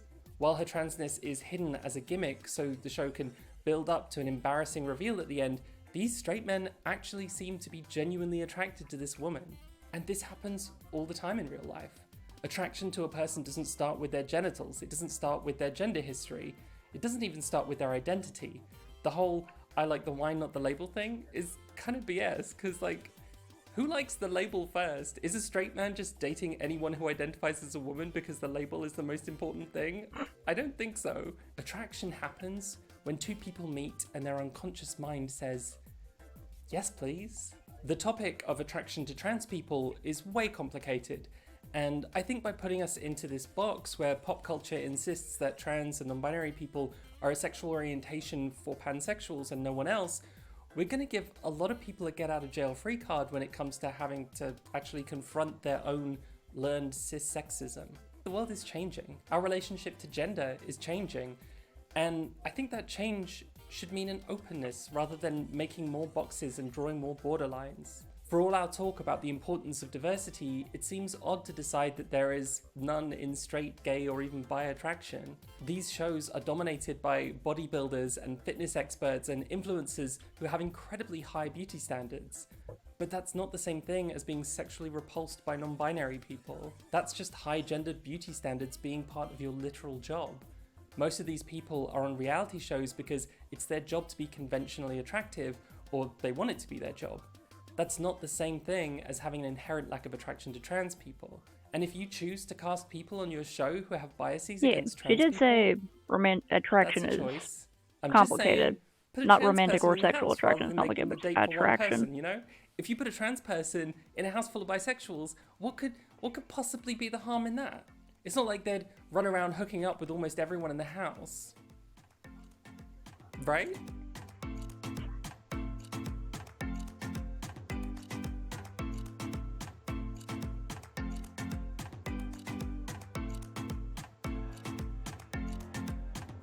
Are You the One is an MTV dating show in which people who are bad at relationships have experts find them a perfect match. The catch is, the experts don't just tell them which of these guys is their match. Instead, a bunch of people are unleashed into a tropical villa where they have to figure out which of their fellow contestants is their match. And if they all successfully pair up, they win a ton of money. The show has 7 heterosexual seasons, but in 2019, they decided to mix it up and cast all bisexuals. The cast is smaller this time, but the challenge is obviously going to be way harder for them because anyone in the house could be their perfect match, and there are way more possible options. This is going to be 345 times harder than any previous season. Obviously, this is still a trashy reality TV show, and they've still cast thin and muscly, conventionally attractive people, but it also immediately feels more diverse and like they're really making an effort. In the first 10 minutes, we get introduced to Kai, a trans-masked non-binary person. Basit talks about their pronouns. People discuss coming out to their families, biphobia, lack of bisexual community. The host explains that everyone here is attracted to all genders. But it's also fun and not overly concerned with respectability politics. I am single because I am very damaged. While still being respectful of the cast. These guys are also hilarious. I think you're complex. I think you're complicated. I think there's a lot to you. There's not, you know. There's not. Man, you know, like, not foot stuff, but other things. And they start forming connections right away, falling for each other and creating drama. One of the first couples to form is Kai and Jenna, who are immediately drawn to each other, but also very clearly not a good match.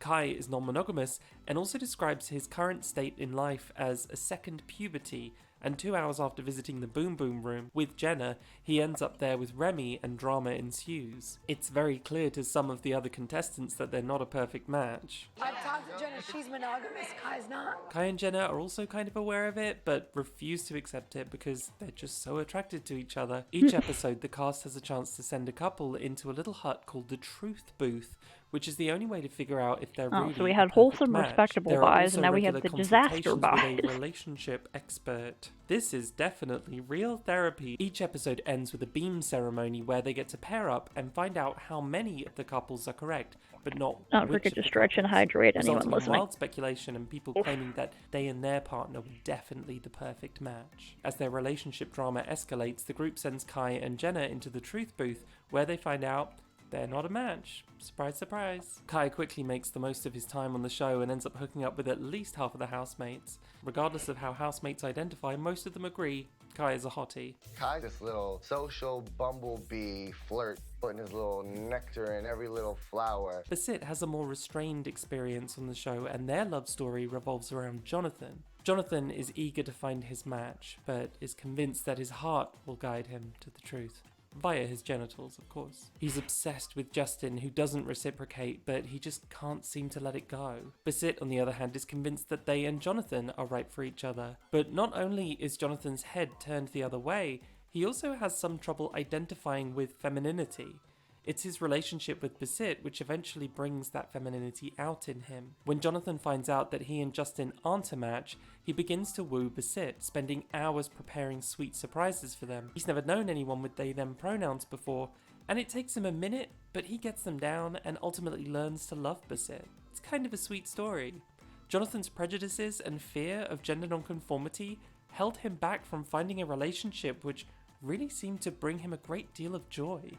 Growth, we love to see it. Meanwhile, Justin's big romance begins with Max. We do have some of the nicest tits in the house. Yeah, and that goes for every single gender and non-gender person there.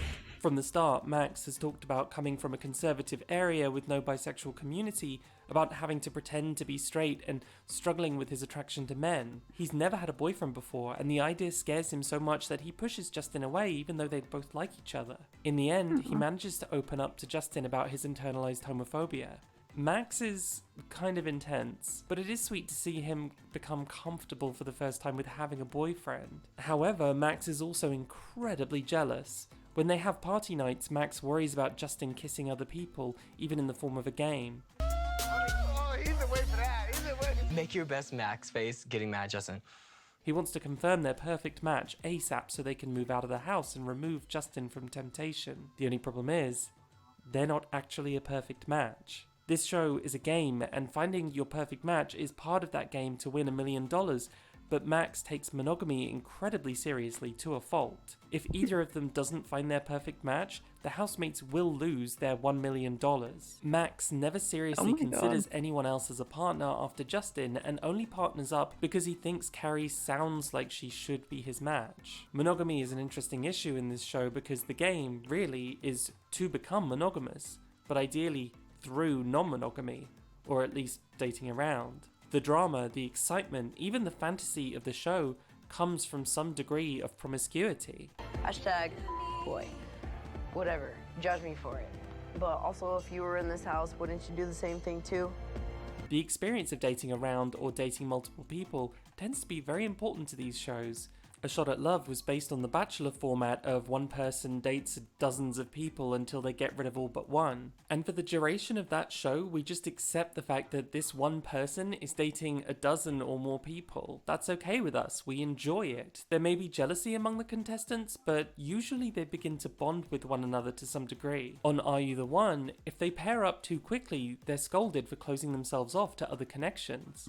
But in all three of these shows, monogamy has to be the end goal. Reality TV can show us that people are, in fact, capable of having authentic feelings for more than one person, but only if we unquestioningly accept monogamy as the only option. I'm here tonight with two people that I really care about, but in the end, you can only love one person. Out of these shows, the contestants on Are You the One come closer to vocalizing a doubt in monogamy as the only option. Incorrect. Simply Let's get because some a couple of them have been in non-monogamous relationships before. Kai might prefer open relationships in his real life, but the format of this show simply can't allow them. The game demands the contestants precariously navigate this route of non-monogamy to accomplish monogamy, and the people who lean too far either way ruin the balance and the illusion. Max's insistence on monogamy means he's incapable of making other connections in the house, meaning we don't figure out who his match is until the very last moment. On the other hand, Kai gets around. Kai kisses everyone, and while that makes sense playing the game, he's condemned by the other players for it, at least when they're not in the mood to hook up with him. Characters like Jenna and Danny go from romance to romance with a somewhat open mind and probably do better at finding the balance they need to find their match, because that balance is vital to the show. But Kai's promiscuity leads to jealousy. A dating game where everyone is the player character everyone and knowing everyone and is a love understanding interest. that Kai gets around, he ends up developing a romance with Noor. Noor says she won't sleep with Kai, and Kai believes he has made it clear that he's not going to be exclusive with her at this time. I need to be upfront with both of you. You two are both on the table for me. As he's also interested in Jasmine. So Kai has a drunken hookup with Jasmine, and at a later time while partying and drinking, Noor gets angry about it. She wants to speak to Kai, but he's not interested in talking because he's dancing up on everybody. So Noor turns her anger on Jasmine, and the two end up in a screaming match. Obviously, both of these people have anger issues. Noor, in particular, is a very aggressive person who herself actually cheated on Amber early in the show. Noor also seems to drink pretty heavily. She's kind of a problem for everyone in this show. She makes a lot of mistakes. She bullies Paige relentlessly. She comes across as quite a nasty person. But the next day, it seems like Kai is the person who's blamed for Nor's behavior because the housemates reckon he needs to calm down and stop seeking so much attention. And I think probably Kai did need to calm down and be more careful with who he gets involved with in the house. But at the same time, no one gives Nor a sit down and a talking to. No one says to Nor, or anyone really, that their drinking is excessive. No one tells Nor that she needs to be more humble and apologize for being a bully. It feels as though Nor can get away with cruel behavior, while Kai is told off for having consensual sexual experiences with more than one person. Maybe behind the scenes it went down differently, but that's the narrative this show wants to push. Monogamy, good. And although we encouraged your promiscuity to begin with and fed you a ton of alcohol to fuel it, you must learn to be monogamous. So we haven't mastered a monogamous relationship yet, and already we're thinking about open relationships. Can you imagine that show? And contestants learn how to comply. There's a fivesome earlier in the season, but when it comes time to couple up and prove to your partner that you're serious, they all say that they regret it and they'd never do anything like that. I think it plays to two fantasies, the one of desirability and promiscuity, while also playing to the second, that in the end, you will find your one true love. Of course, none of the couples are together after leaving the house, but still. And to be clear, I'm not saying monogamy is bad or anything like that, just that the assumption that all relationships should be monogamous and that ethical non-monogamy is never an option, that is unfair, especially when you compare the crime of Kai's openness about his behavior to Nor's behavior. Nor, stone cold sober, would just harass and mock people, and no one confronted her about it. Maybe just because they were scared. She also made a big deal out of expecting monogamy from Amber and then cheated on her. And yet that caused a fraction of the drama Kai's promiscuity did, because Nor still professed the end goal and ideal of monogamy, while Kai has been open this whole time about his non-monogamous lifestyle. So much drama in the bisexual community. No, wait, sorry. The fluid community. The fluid community. No gas or solids here. It's kind of weird to see MTV backtrack on one of the few things they were praised for in Tila Tequila, the unapologetic use of the word bisexual. To support the sexually fluid community, head to mtv.com. It says this at the end of every episode. Do you want to support the famous and well-recognized fluid community? I wish this website was still online. I really want to know what MTV wants us to do to help the fluid community. I belong to the gaseous community. Thank you very much. Avoiding part it of this the time around plasma almost community makes it seem myself. like MTV thinks the B word is reserved for scandal and titillation and has to be avoided when you're trying to be progressive and pander to the leftists. But we want to be pandered to with the word bi. Look at the Bi Life and their little title. But overall, this season of Are You the One is riveting. It's incredibly fun television, which is very Please bi pander positive to and us more. trans positive, and has a lot of very conventionally attractive models and influences in it. So surely this was a rousing success. The ratings were about cut in half from the last season. Oof. It was bad. I can't say why the Damn it. ratings dropped so much. I can only speculate that as much as MTV straight male viewers loved watching lesbians kiss on A Shot at Love, I think that particular demographic might have certain feelings about watching two guys kiss. It's a well-known fact of our community that bi women are seemingly more acceptable, but only because their sexuality isn't taken seriously and is objectified by men. On the other hand, a lot of people just don't really like bi men, straight people in particular. And I wouldn't be surprised if some gay men and lesbians also had an aversion to watching a show about a bunch of bi people. I don't know. Who knows? But that's the sad ending to the best ever season of Are You the One? Messy bitch.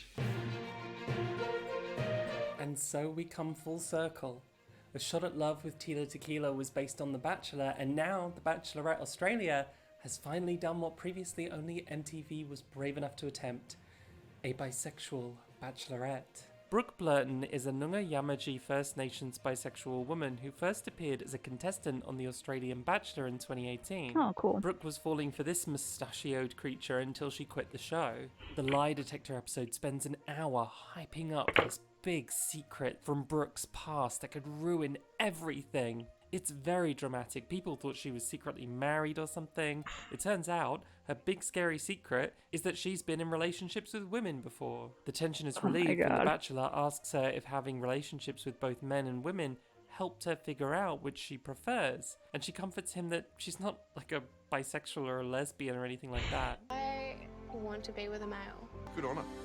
At least she knows now what she wants.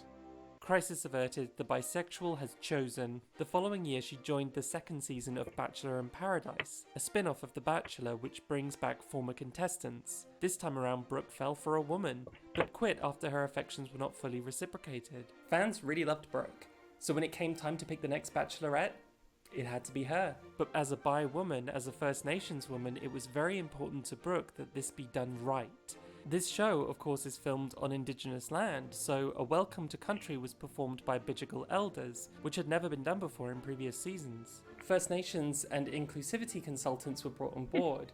Brooke wanted this to be perfect. She was introduced to 10 men and 10 women, and then the show played out as a usual season. Watching this after watching Are You the One's fivesomes, drag parties and high drama is a little bit of a culture shock. The soundtrack is classical music. The challenges are like... True or false?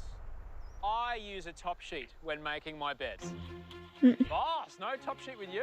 Even the shade on this show is polite. What an interesting character. One of the contestants is Jamie Lee, who previously appeared on season 6 of The Bachelor with Brooke. They had just been friends on the show at that time, though pretty close. Apparently Jamie Lee had always hoped there might be something more between them, so she has returned to fight for Brooke's love. Other notable contestants include a guy who builds Brooke a bench, and the Persian prince, he's not actually a prince, he's just Persian. The cast spends a lot of time sipping champagne in gardens and going on very tame dates, such as watching a movie and having a massage.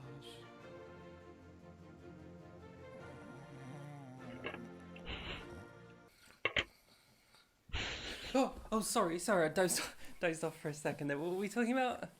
Oh, The Bachelorette. Oh, I'm going back to sleep then. This is a very different fantasy, right? It's the fantasy of being swept off of your feet in a ball gown in a castle, of Victorian intrigue, of the height of drama being a moment when someone walks over and asks you if they can talk to you for a bit. It's not my fantasy, so it doesn't really press my little pink buttons, but maybe you'll find it more exciting.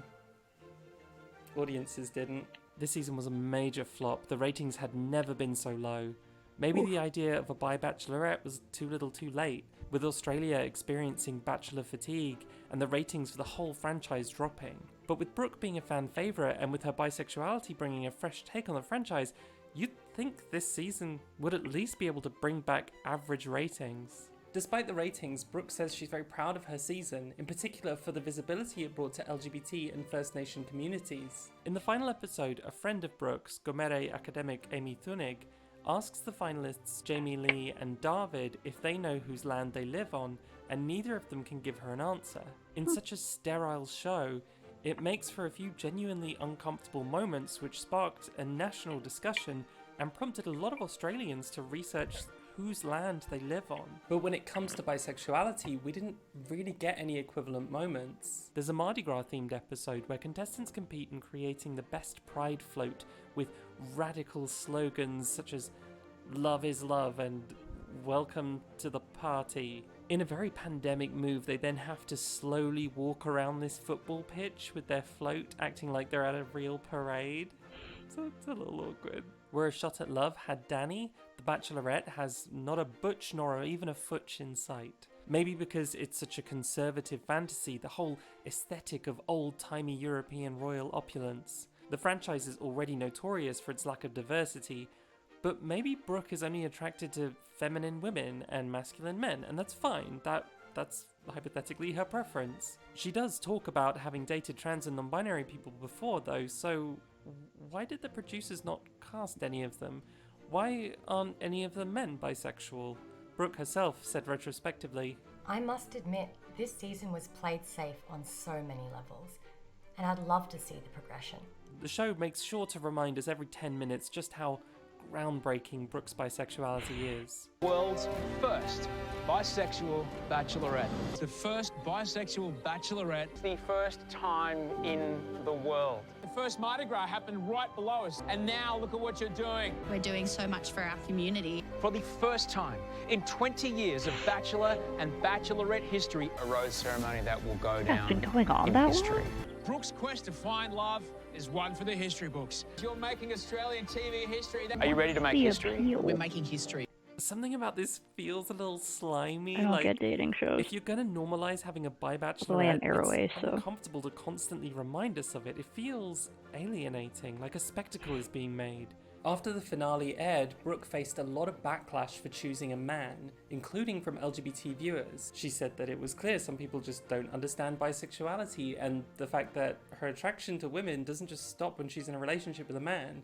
She also said that viewers were disappointed because they expected results from her. So, a decade and a half after Tila Tequila, even on a show that didn't turn into a battle of the sexes, people still see a bisexual ending up in a monogamous relationship as picking a side. They don't see Brooke choosing between two unique individuals, they see her picking between a man and a woman, between gay and straight. Bisexuals' love lives are perceived as a political statement, and that's why we can never win. Brooke didn't deliver results because she didn't pick a woman. I don't want to be too harsh on The Bachelorette. I'm clearly not its target audience, and I do think it's great that there's a show out there that you could watch with your grandma that would present bisexuality to her in a way that spoke to her. As the bisexual journalist Matilda Bosley said, My mum called me to say she'd been thinking about how important it was that the show was making a same-gender relationship seem, well, unremarkable, and how impactful she reckons that will be for older generations. Brooke said she was frustrated with the biphobic online response to the show, and she faced a second wave of online abuse when she and David broke up. The stuff afterwards, it's been bloody tough. I have no regrets to doing the show. I reckon the gravity of it and what it meant for people to have that representation outweighs any negative. Seeing that on mainstream TV was enough. Hearing her talk about how all the hardship has been worth it in the name of carving out space for minorities on mainstream television makes it sound like, in reality TV, representation comes at the direct expense of the contestants' well-being. And that's not surprising, considering that on reality TV in general, the producer's primary concern is creating compelling television, which often comes at the expense of the contestants. We have a responsibility to viewers to make sure that the content that we provide is interesting content. We would lower the ceilings. Oh, okay, I have an update going on. Rubber, and they would have cushions that refresh a little bit. MTV has produced at least only one 11 season now, of Are You the One per year since 2014, but the show has been on hiatus since the bi-season. Part of that may be the pandemic, but reportedly production on the next, presumably straight season is on hold because of a Me Too story that a season 5 contestant revealed last year. Gianna Hammer says that she was on anxiety medication during filming, but avoided mixing medication and drinking as cautioned by her doctor. One night in the villa, while intoxicated, she got into a fight. She said that she was pulled aside and away from the cameras by the producers, who wanted her to calm down and allegedly gave her medication, after which she blacked out. She says she doesn't remember anything from the rest of the night, but her fellow contestants told her that there was allegedly a situation in which she was telling a guy no, and they had to physically pull him away from her bed.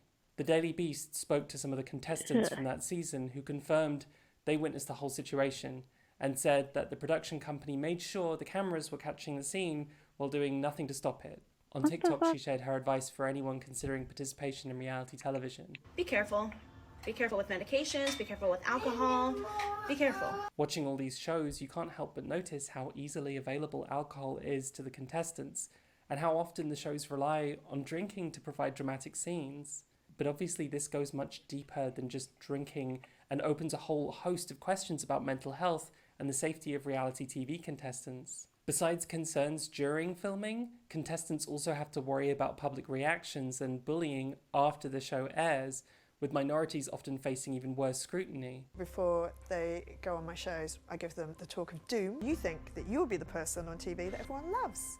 Now, you don't think the idiot will be you, but it probably will be. Bisexuals Sophie Graden and Katie Salmon, who were the first same-sex couple on Love Island UK, have spoken out about the online abuse they received after the show.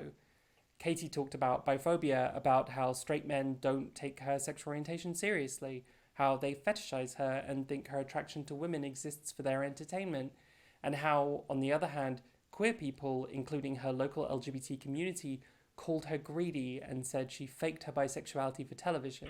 Her romance partner on the show, Sophie, was also open in the media about the intense cyberbullying she experienced and about her struggles with mental health. When you get so many on the scale that we did, comment after comment, I mean, commenting on the way you look, the way you talk. It was very hard to deal with. The harsh reality is that it can end up with that victim taking their own life. 3 months after this interview, Sophie took her own life. Partially because of Sophie, the British government launched an inquiry into the reality TV industry focused on the support offered to the contestants during and after filming.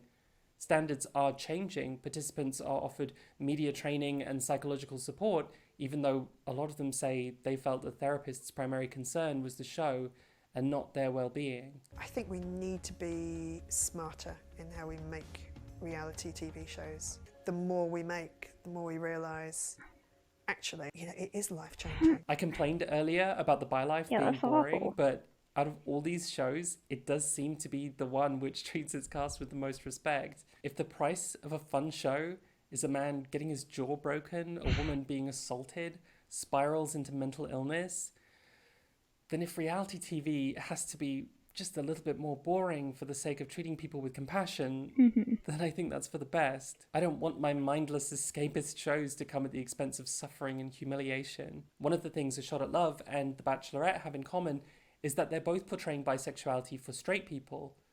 And it's nice to see that we've come far enough that now the same concept is being executed on our terms and wants to do right by us. A Shot at Love wanted you to fetishize Tila.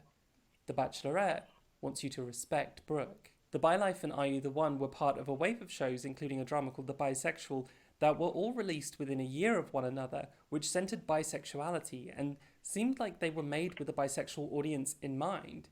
This was 3 years after a UK national survey revealed that half of young people in the country see themselves as somewhat bisexual. Almost half of young people in the UK now say that they're not 100% gay or straight. Just enough time for producers to go, the kids these days seem awfully fluid, and then commission and produce a new show. Sadly, all of these shows flopped. We already mentioned how The ByLife flew under the radar and Are You the One's audience halved. It seems that the producers vastly overestimated the power of Zoomer bisexual audiences to carry a show's success, and that they also forgot to factor in something else, that even in an era when diverse representation is a badge of honor and a marketing ploy, bisexuality on its own just doesn't sell. People don't mind so much when bisexuality is half of a same-sex couple or a side plot, but genuine, respected bisexuality at the center of a show doesn't sell. The ByLife and Are You the One had their odds stacked against them even more because they didn't just feature skinny feminine women making out, they also featured bisexual men. A much harder sell. This was the promotional poster for the bisexual season of Are You the One, a woman sandwiched between two bi men. I love this and I applaud them for this, but this was never going to sell to anyone except bisexuals.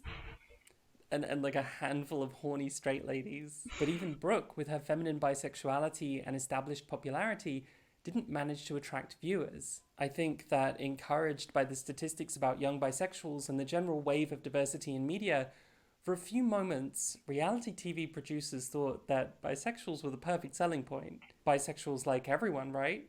So in a show about bisexuals, you can include a little bit of something for everybody. For gay people, for straight people, for trans people. Diversity points for headlines and hashtags, win-win-win. In their enthusiasm, the producers seem to have forgotten one thing. A lot of people really don't like bisexuals. Reality TV is about escapism, about fantasy, about scantily clad hotties on a beach. But gay and straight fantasies usually don't leave a lot of room for bisexuals, at least not in a way that respects us. When bisexuals are in charge, when our sexual orientation is respected and centered, it's not so sexy anymore. Girl-on-girl action is not appealing when it's clear those girls don't want you there, and when it's intercut with guy-on-guy action. We watched a lesbian's reaction video about Brooke's first episode, and she skipped the scenes with the guys because she said she wished they weren't there.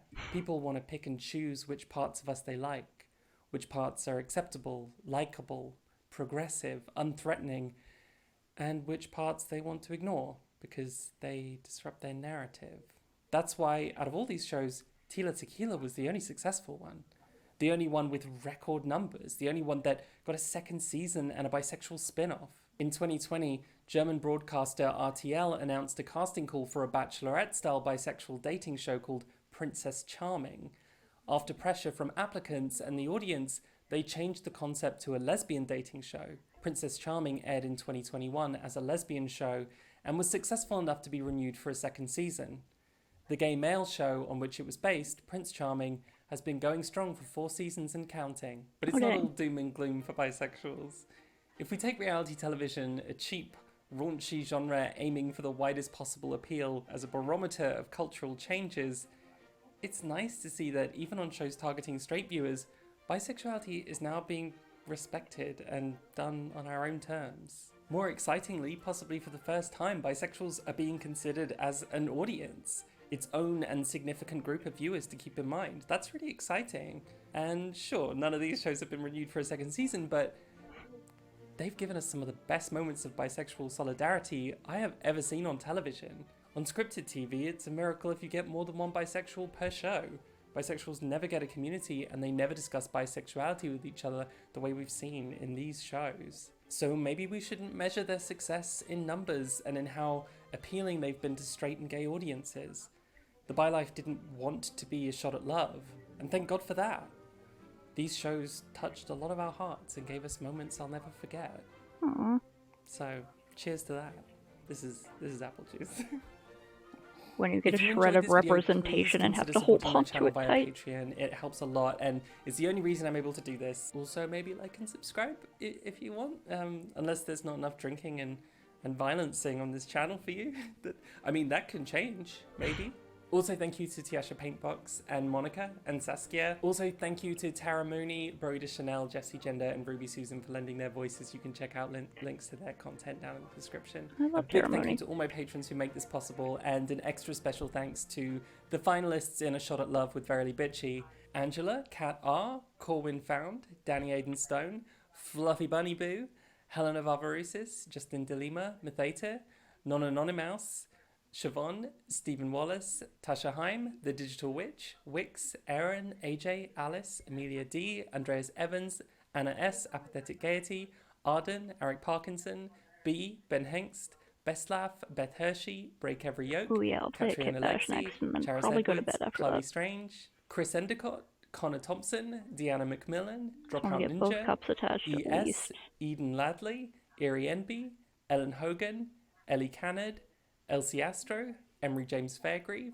Evergarden Wall, Fafa Alania, Fatal Drum, Felixer of Life, Gabriella Day, Gavin Salmon, Ghosts and You Might Die, Grace Robertson, Hellfrog, Henry Mead, Hilda Mangold, Jam Kwasowski, Jasper Rose, Jessage, Joy B, Jules, Juliana C, Juniper Lopez, Kale, Kate and Jess, Katie Ballinger, Kaylani Garcia, Kisa, Kyle Denley, Lacey Cox, Lisa Spitalovitz, Lord Asriel, Marla, McKenning Wood, Mike Bucket, Miss Mad, Mizaka Demazan, Moif Velocita, Mugsy, Moshe Gordon Radian, Mirren McGlynn, Nat Jordan, Nico, Nick Snary, Nina, Oxy, Olive, Ossian Mathieu, Penny Lynn, Peach, Pregnant Seinfeld, Queer Aesthetic, Rebecca Peacock, River Haddock, Rob St. Mary, Rock the Shell, Sarah R, Savrad Musin, Sawyer Donk, Shoxtopia, Shaved Headed By, She Algorithm, Sithvich, Soy, Spaghetti Rabbit,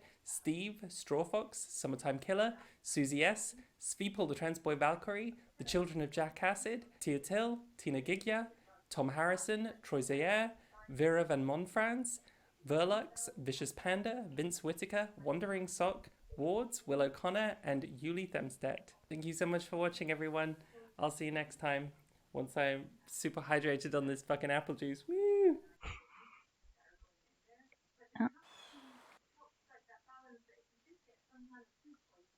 Hey Studs, welcome back to Studson Studio.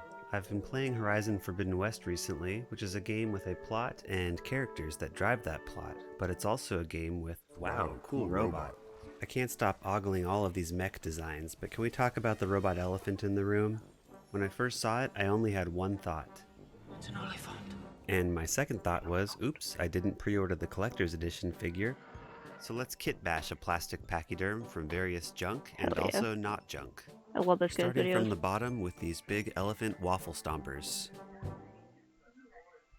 These thick feet need a sturdy base, so I'm using these plastic discs from the tops of soda cans, and then these cans from a pair of old broken headphones. On top of each disc, I'm placing a dome from a ping pong ball. It's a little tricky to perfectly divide these, but if you hold them to the light, you can see the perennial Rafie and mark it with a pen to help you bisect them. And now that we have 4 domes, I'm sanding the pieces before gluing them together. This gives the plastic some tooth, which will help the superglue bind the domes to the discs. Next, we need some toes. I have a bunch of Gunpla parts in my bits box, and perhaps ironically, many of these toes are actually fingers because of the excess of hands that Gundam kits come with. And those of you with taste might recognize this insignia.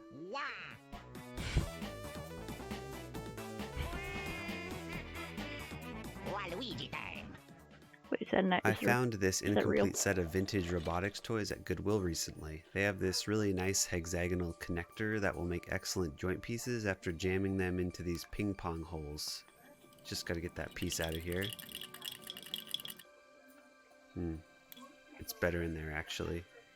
As I have no personal nostalgia attached to this toy, I have no qualms with destroying them. Now these feet need some shoes.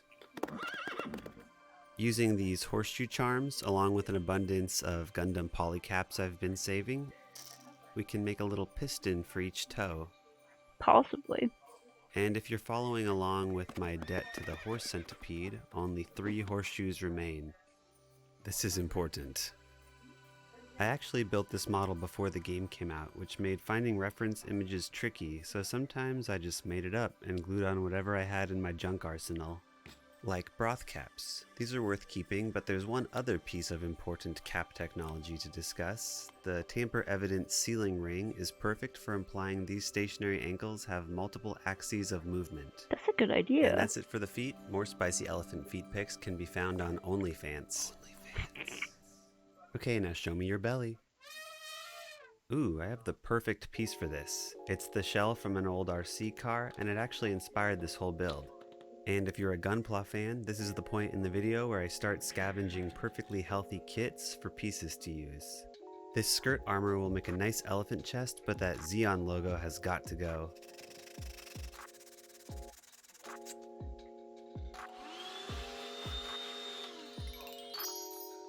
Then to fill in this chest cavity that's left behind, I have this leftover piece from a previous video which happens to fit right here. But to bulk it out, here's a dense piece of plastic from a broken sous vide immersion cooker.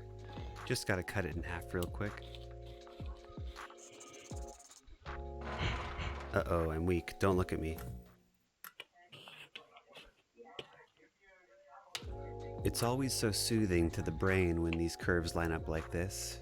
But it's less soothing how this white piece is joining this red Gunpla piece, so let's cover it up with another piece. Here's a threaded rubber, I don't actually know what, I just found it on the ground covered in dirt. And what's in here? Ah, perfect, 2 discs to overlap this unsightly overlap. On the topic of that broken sous vide immersion cooker from earlier, here's more of it. This is just to add some internal torso strength. More Gunpla pieces on the elephant chest. And then half of a Star Wars turbine to complete this semicircle, which is essentially the elephant's armpit. A lot of this portion of the torso is just building bulk from various plastic junk I have, like this leftover dollar store robot torso as the start of an elephant pelvis. Speaking of the dollar store, they sell pencil sharpeners.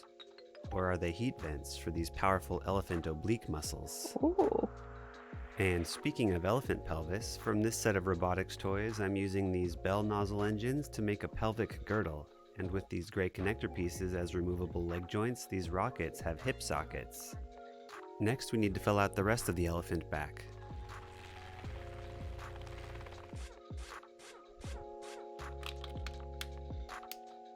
Using this dollar store helicopter flipped upside down, we can slot it over the stomach after trimming it to fit. Whoops. Okay, time to guard the eyes from flying debris.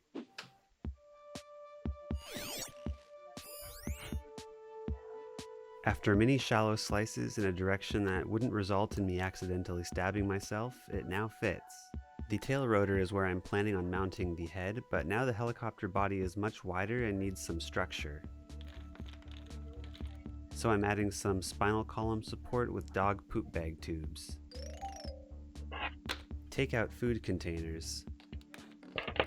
Sometimes they're really high-tech and made with carbon fiber from the year 3000.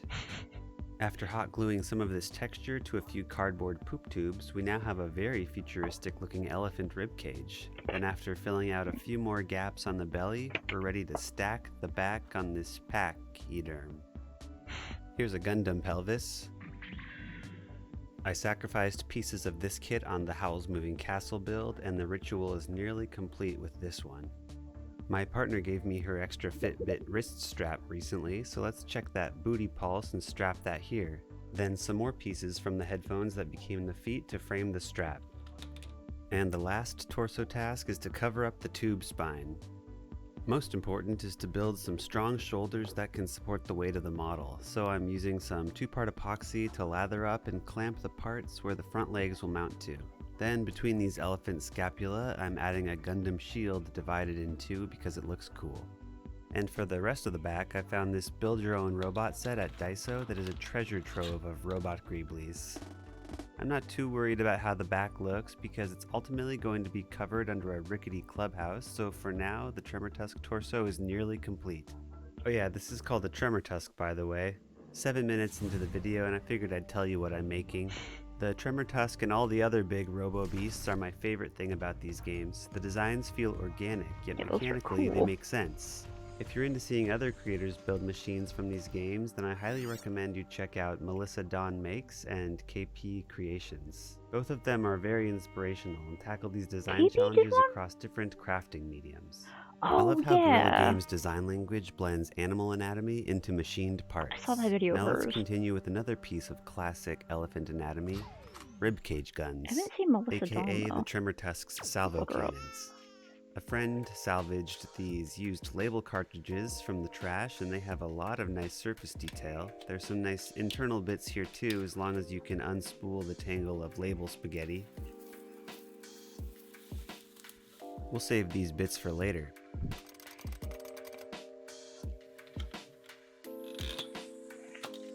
Two cartridges together make the cannon housing, then I sealed up the openings with some scrap plastic. More dollar store toys. Save these elephant tusk looking things for later, and the rest of the accessories are almost good to go, but the cannons need their barrels drilled out for my full immersion that these are actually functional weapons. After gingerly setting the pieces in place and then gluing them off screen, welcome to the gun show. Next, they need some side armor. The Space Shuttle program is officially retired, so let's repurpose these wings. Honestly, these wings kinda made it look worse, but this armor placement will make sense once we assemble everything later. Next, let's make the Tremor Tusk's booty tubes. The main booty bulk is 2 robo-torsos from Daiso glued back to back. But for the ammo drums, I have these glitter tubes, which I'm going to repurpose. If your tubes are filled with glitter though, a fun mini project you can do is dump it straight into the trash, because that's where this blight belongs. Okay, we got tubes, and now we need these Mars rover wheels, and we can construct an ammo drum.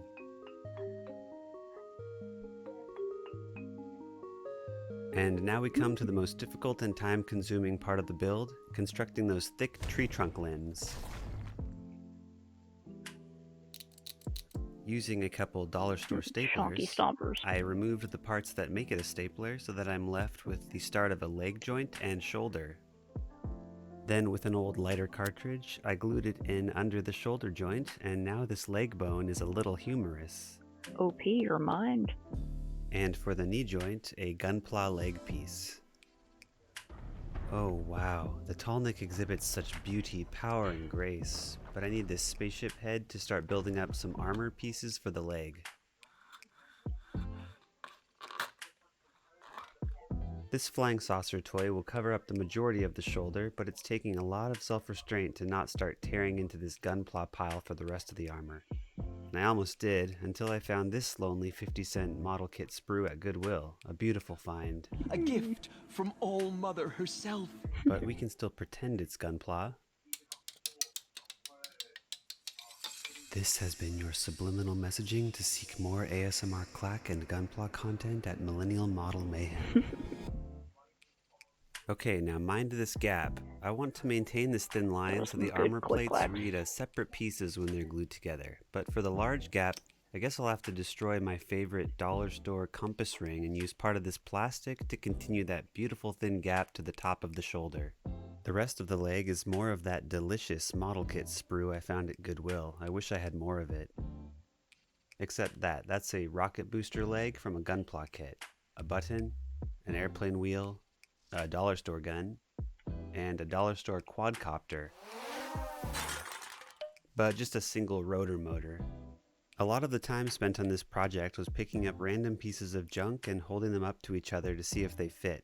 Mostly they didn't, but when they did, it was a great garbage day. Hey, look, it moves.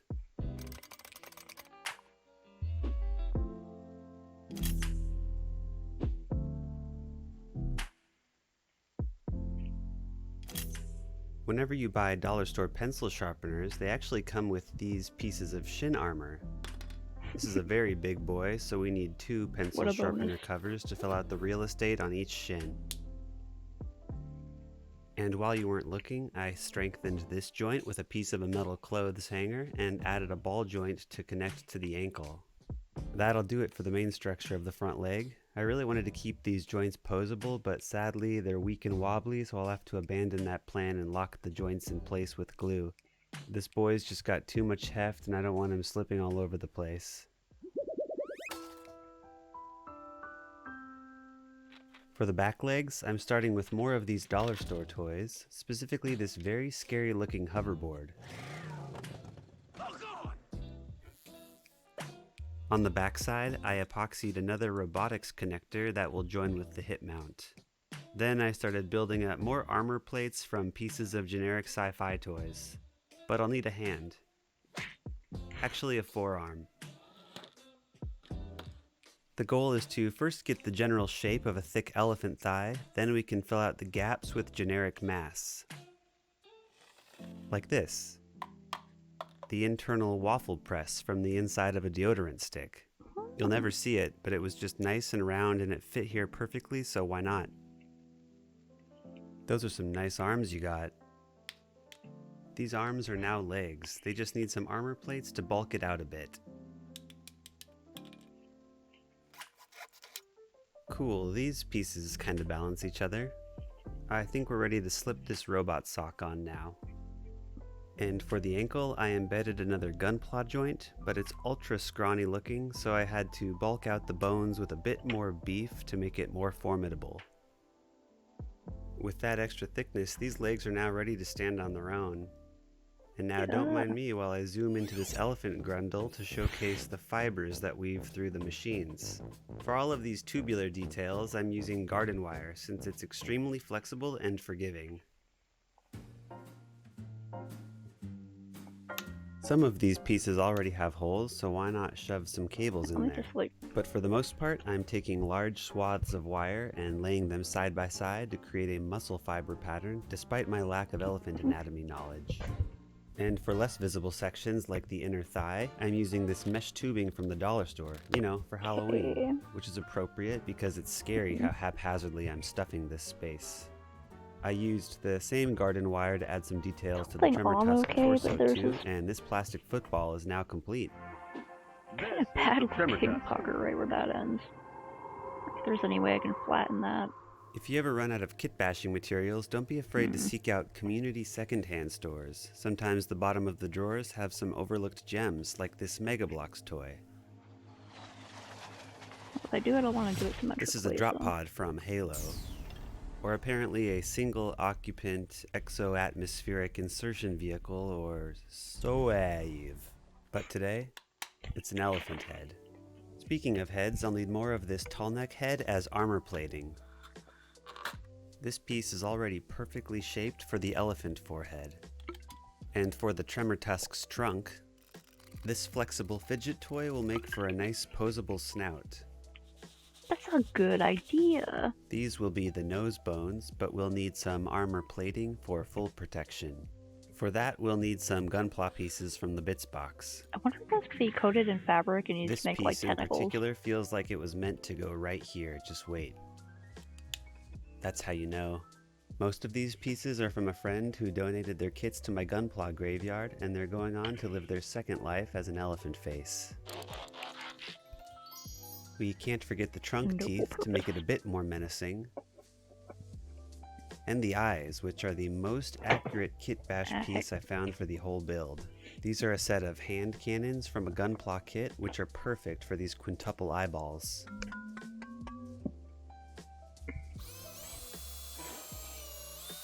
After some surgery to remove these plastic cataracts, Anyone's I'm using this string of battery-powered red LEDs for some hydrate, eyeball lighting stretch, effects. posture, I save went your with progress. red because I prefer that menacing on the hunt appearance. How's it looking?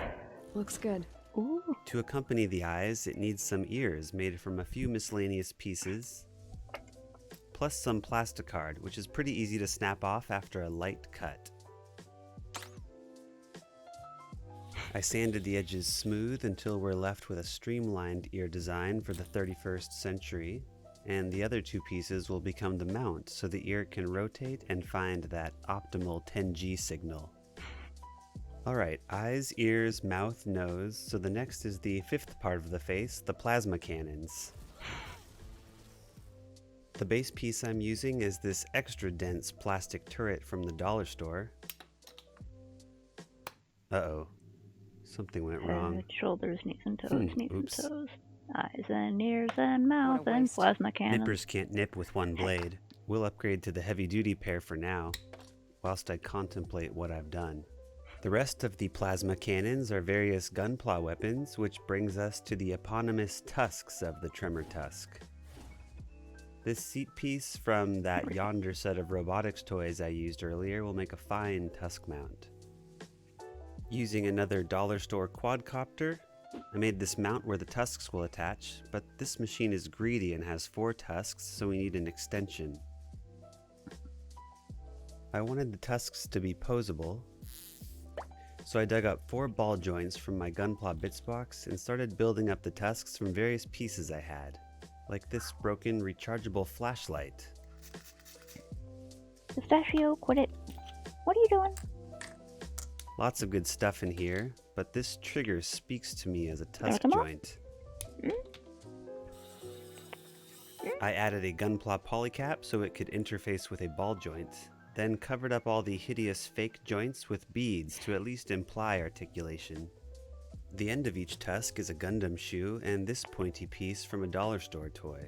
I don't know what it actually is, but I can only think of it as a sci-fi grasshopper wing as invented by The Grave Man. About the so let's crash, amend man. that. Each tusk is topped off with a Gundam shoe and a sci-fi grasshopper wing. That sounds great. But I look this forward to tusk seeing is the bee. special and gets to have 2 pointy grasshopper wing toes. One of the problems with lazy kit bashing like this is the empty peg holes left behind, but just fill those holes with garden wire and it looks intentional.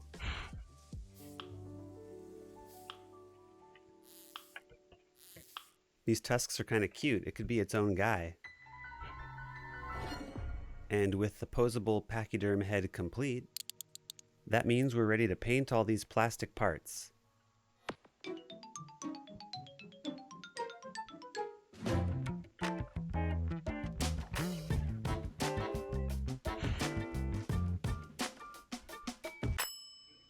All the pieces primed black look pretty good, but why are the wires so shiny?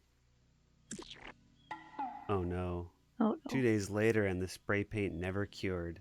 Luckily it was the kind of wet that is very friendly to paper towels, so after a bit of cleanup and a fresh acrylic coat, you could blur your eyes and almost call this Mecha Mastodon done. Time for some metallic dry brushing.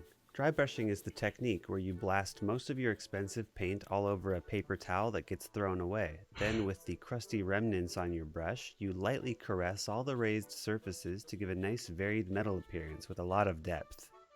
Then it was time to break out the masking tape. I'm only masking the dark metal areas I want to retain, while all the uncovered armor will be primed white. I also used good old painter's tape for the larger areas. Looks like everything's all covered up. Let's take this wibbly wobbly set outside and prime it.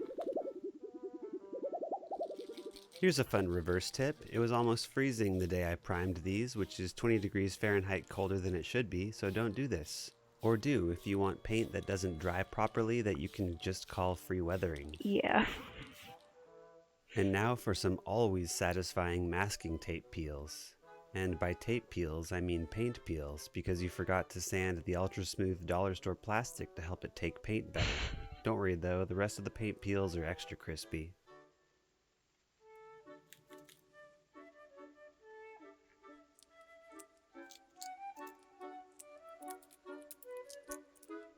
But the armor isn't just white, it's also dark white and warm white.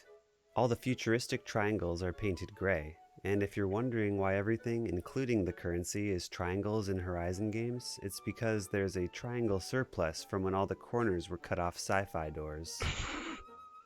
But the Tremor Tusk isn't only these exciting unsaturated shades, it's also yellow in a few key spots, which helps the white armor and gunmetal areas pop a bit. I actually really dig this white and yellow color scheme. Yellow and white look cute together. I did some of the additional sloppy triangle details freehand, but I was able to clean up some of the unwanted lumpiness with a toothpick before the paint fully dried. Heck.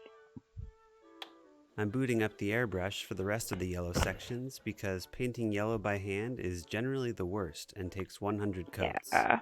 First I'm laying down a bed of orange on the Tremor Tusk's blaze-filled belly and the ends of each tusk. Then I'm coming back with yellow to make a subtle gradient that is almost invisible to the naked eye. Doesn't look like anything to me. The paint didn't peel off this time, good job. I'm pretty happy with how it turned out, but I felt like a blockhead once I saw the bottom. Good grief. Alright, time to destroy the paint finish I worked so hard to achieve. I prefer my robots to be a little battle damaged, so I'm attacking the paint with a toothpick. This chipping technique works best when the top coat of paint is still fresh, hopefully within the first few hours of spraying. But the sweet spot is finding the perfect amount of pressure that only removes the first layer of paint and doesn't disturb the black primer underneath. It's not a perfect system because the different plastics I've used have slightly different paint adhesion, but it's good enough and it's free weathering all the same.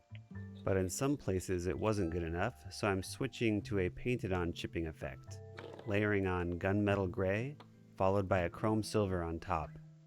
Next, grab a surprisingly tough sponge and rip off a chunk. How tough are you? How tough am I? A sponge is great for chipping because it provides a nice random pattern that would be too tedious for my brain to paint by hand. I'm dabbing it in just a few key spots, then using the chrome paint to fill in the gunmetal areas almost to the edge, but making sure to retain a visible two-tone effect. The last hues to paint are the red and green color scheme of the rebels that have captured this Tremor Tusk. Rather than painting by hand, I wanted to try carving some stamps out of scrap foam to make the proper insignia. I like this method because it avoids brush strokes that would look way out of scale. Whoa, super cool. The MVP stamp was this very scratchy triangle, because you already know about the unbridled strength of triangles in the world of Horizon, and so I pretty much went to Triangle Town with this guy.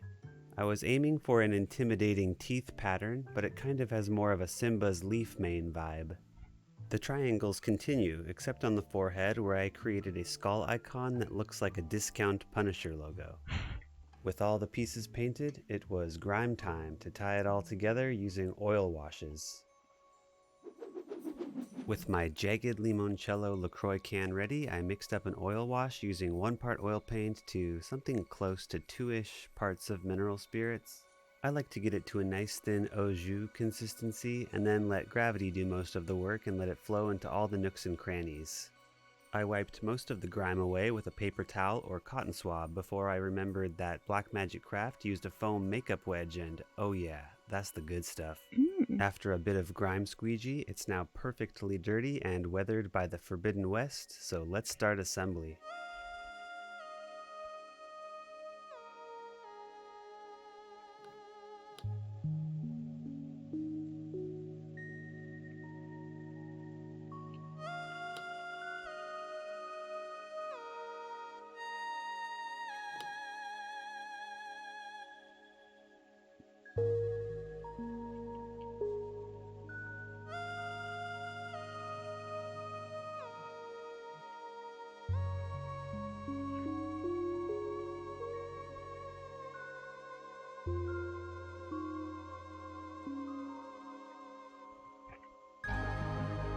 But why are we not done? Because wired. I wound up a bunch of dollar store wire and garden cables to create the corrupted coils that interlace through the machines.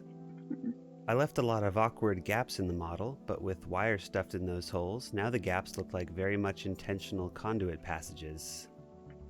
The red wire was a little intense though, so I painted them gunmetal and copper on the front and back legs respectively. And now we can make a baby Tremor Tusk.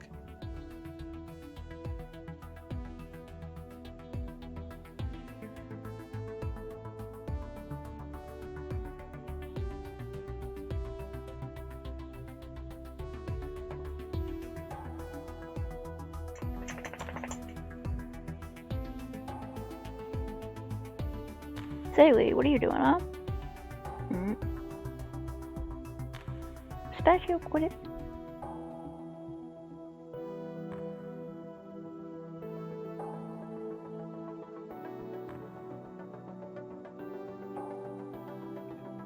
Now it's time for the aftermarket accessories for the Tremor Tusk, namely this wooden structure that looks like it's made out of sticks, which is great news because I can find sticks for a great price. This is free. Free. Free. Also free. $8 bundle of decorative sticks, not free. First we'll need to debark these sticks, which was how I discovered someone is living in here. I built the log foundation directly on the back so it wouldn't crowd those hefty delts. Then I made a second platform that would stack on top of the first Saley, what are you doing, huh?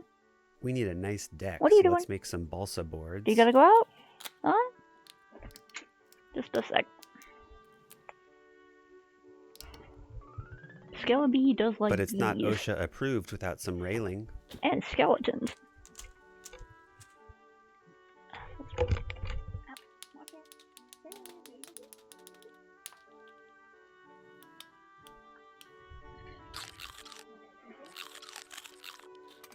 It took about 8 hours to complete this pencil sharpener punishment. What a time.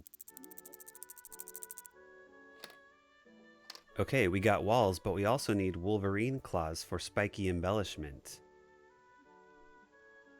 I left some gaps between the chunks of wall so that I could fill them in with said Wolverine claws, or stacked up some leftover sticks for a haphazard and dangerous looking porcupine treehouse. Fashioned a few flagpoles and a roof structure, but it needs a canopy. Oh dang.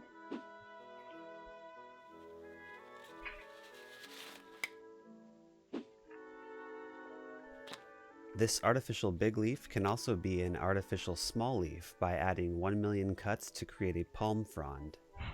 I used hot glue, but also directly melted the plastic leaves onto the sticks. This wood is currently the color of wood, but it could be better with a smattering of inks through the airbrush, a spritz of carbon black, burnt sienna, and yellow ochre. And just so it matches the Tremor Tusk, I want to add the same red-green color scheme. The last treehouse touch is the flag flying high.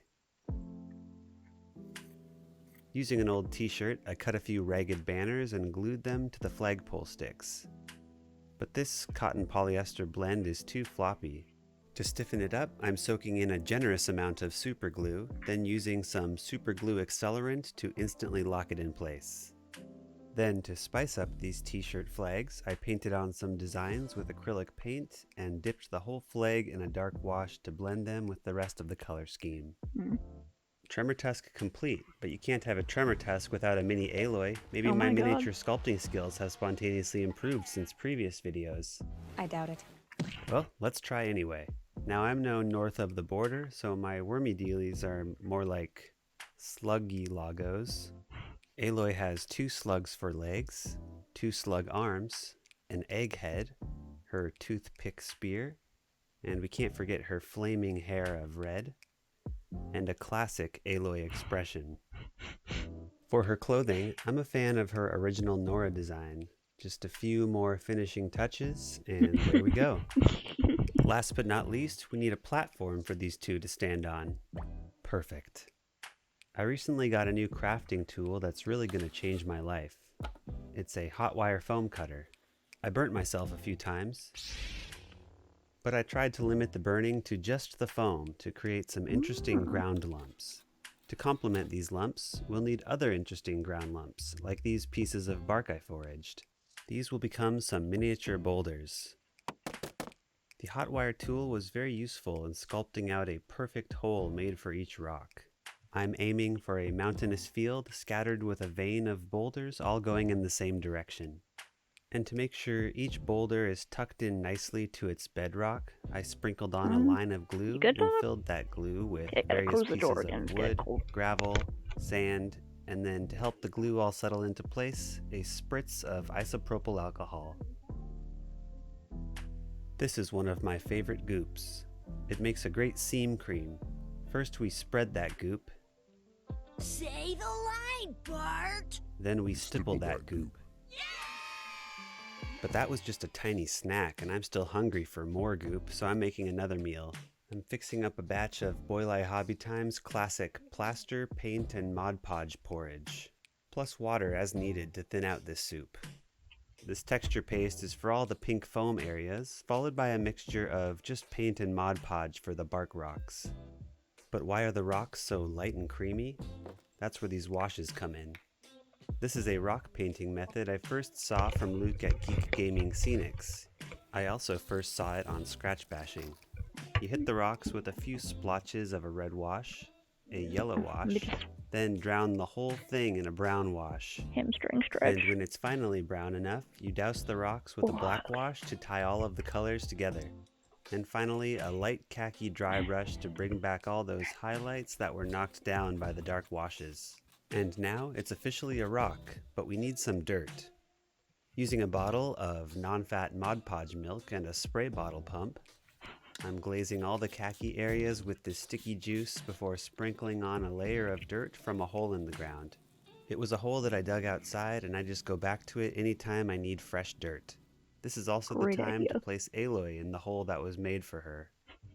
Canonically, it's Gaia and the machines in Horizon that are responsible for terraforming the earth and healing nature, so it makes sense that this static grass machine is planting a fresh lawn around Aloy's feet. While you watch this exciting footage of grass growing, please enjoy this gallery of art created by supporters on Patreon as part of this video's art challenge. The theme was to interpret the phrase "nature is healing" and transform it into any piece of art they saw fit. This was loosely inspired by Gaia in the Horizon games because I really dig the aesthetic of post-apocalyptic and seeing nature reclaim things, but it also might be related to me living in an area where moss grows on everything. This is the first art challenge we've done, and I love the variety of what was submitted. Stay on the lookout for more of these in subsequent videos, or peep that Patreon link to have your art showcased too. Thank you patrons for your support and beautiful art. Gaia loves you. Grass is great, but we need a little more variety, like these clump foliage bushes. A sprinkling of green and yellow flocking as moss on the rocks. A cluster of red flowers for Aloy to hide in. And some ridgewood, so there's always arrows ready for crafting. Let's place this trimmer tusk in its designated feet holes. Dust up those waffle stompers to show that it's been tromping. And let's roll the beauty shots and the latest Patreon shoutouts. 2, 1, song starts now. Tracy Wrench Cast, Mr. Wayne, Braden Young, Reggie Big Cast, Little Naya C. Jung, Art Sapphire Cat, Lord Old Man Rats, Terry Young, Rebecca Davis, Gina Nichols, Toby Jung, Dave McBlain, Janet Diaz de Soyano, Stupid Online Name, Fighting Chance Studio, Sarah Yelkinen, H. Kieran Penman, Guggleuffa Pugsley, Smug Lil Fug, Grant Thack Ray, Asphodey, K Rock Ray, AJ Jagley, Sean Strait, Mallory, Charlie A, Brian Parnacott, Gaia Sokolov, Gladys 1020, Little Lost, Darian, Patton K, Ghost Dodger, Hell yeah, I hope it was a good soup. I also had some good soup. It was a black bean soup I made using refried beans. Hope you have a good rest of your night. It's almost 12 where I live. Lumpy Dreams, Mutual Aid Miniatures, Yensel Pencil, One Ginger Beard Please, Clara Irving Mays, The Ahmeds, Christian Castaneda, Dominique Julie, Animosity, Turbo Diego, Armageddon, Kexos, Nala, Bean, Emerdies, on Gibson, Kiera, Berlin, Carly, Dingman, Joanna Balducci, Danny Perkins, Ketzer Currency, Audrey and Diego Hillary, Tabitha, Ra Himmler, Joy Hausler, Teddy Shire, Ryan Fillmore, CQ, Mitchell West, Archeon Blue, Anna Chen's the best, Harley Talent, Patrick Nicole, David Brown, Thessiel, Danica, Cole Boudreau, Susie Brown, Tucci, Iracha, Shlina, I should have been using it backstage this whole time. Ah well. I think we'll hold okay with these tiny stitches.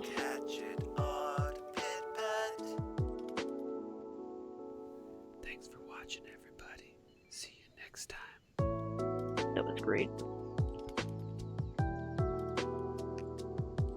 There's something on my list that's not over 30 minutes long.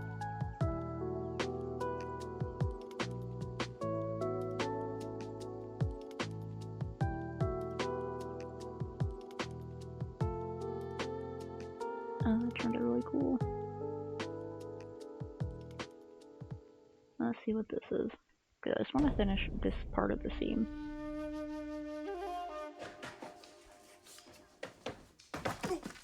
それを返せ。さもないと後悔するぞ。お前一人に一体何ができる？誰が一人だと言った？ Just a second.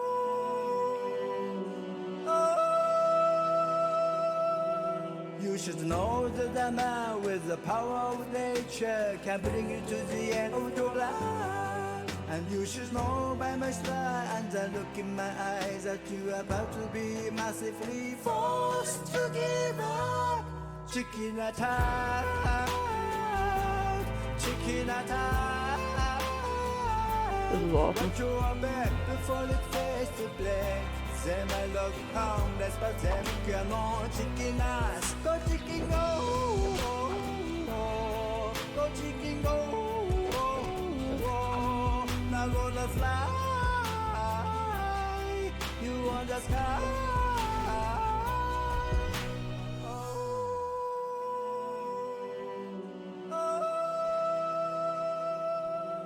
With the power of nature, you are never alone, and you can't live alone, man. Every beast, every tree follows me to the end, and you are about to be massively fucked. Chicken attack, chicken attack. Watch your back before it fades to black. C'est my love pound, that's pas them come on, chicken ass. Go chicken go.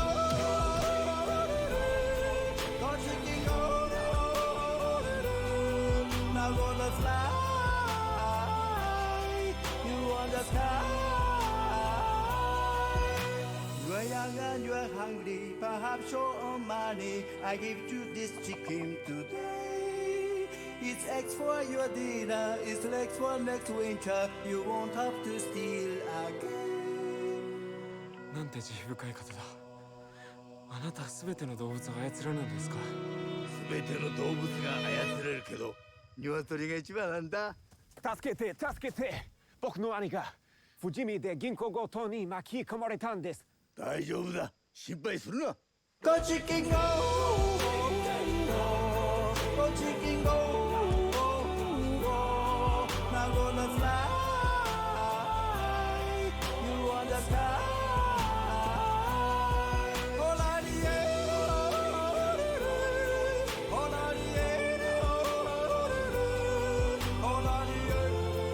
That was his voice.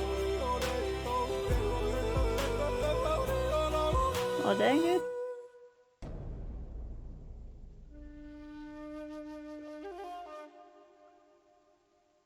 Chicken attack, chicken attack. Watch your back before it fades to black. C'est my love pound, that's pas them come on, chicken ass. Go chicken go. Go chicken go. Now gonna fly, you on the sky. Shmo Yo Ho! To see more chickens in Japan. Catch the bugs with your wing or your hand. That was great. Go, chicken, go. Clucky chicky. Ah? Hold on. It automatically brings me to a download. Because, like, I have to download the MP4 to get it to work. And I could just, like, hold on. I'll just open create chat, go down here.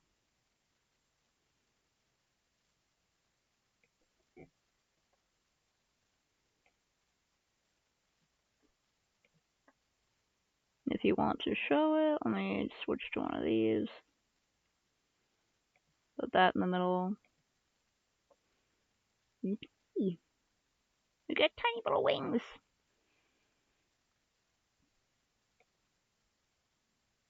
I like how his eyes are glowing. I'm guessing it's also going to turn into furry bait. Love it. Good. Excellent. Keep up the good work. Wait, did I remember to...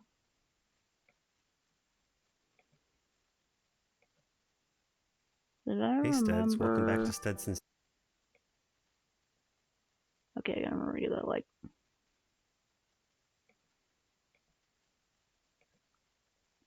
Later. Okay. Said I'd sign off after the video, so I gotta do that. Probably finish up this thread after...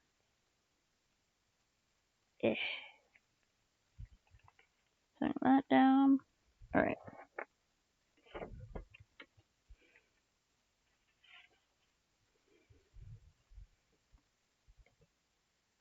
Furry bait is just my go-to word for, like, you know, like Pokemon that are obvious furry bait.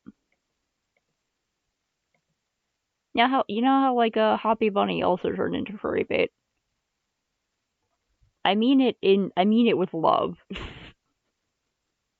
It just means like an anthro character that looks like something furries would be into, so they look cool or hot or whatever. All right, I'll see you on the various Discords, and if anyone else is there, hope you hydrate, posture check, do a stretch, save your progress. That's the other one I say. Goodbye for now. Bye.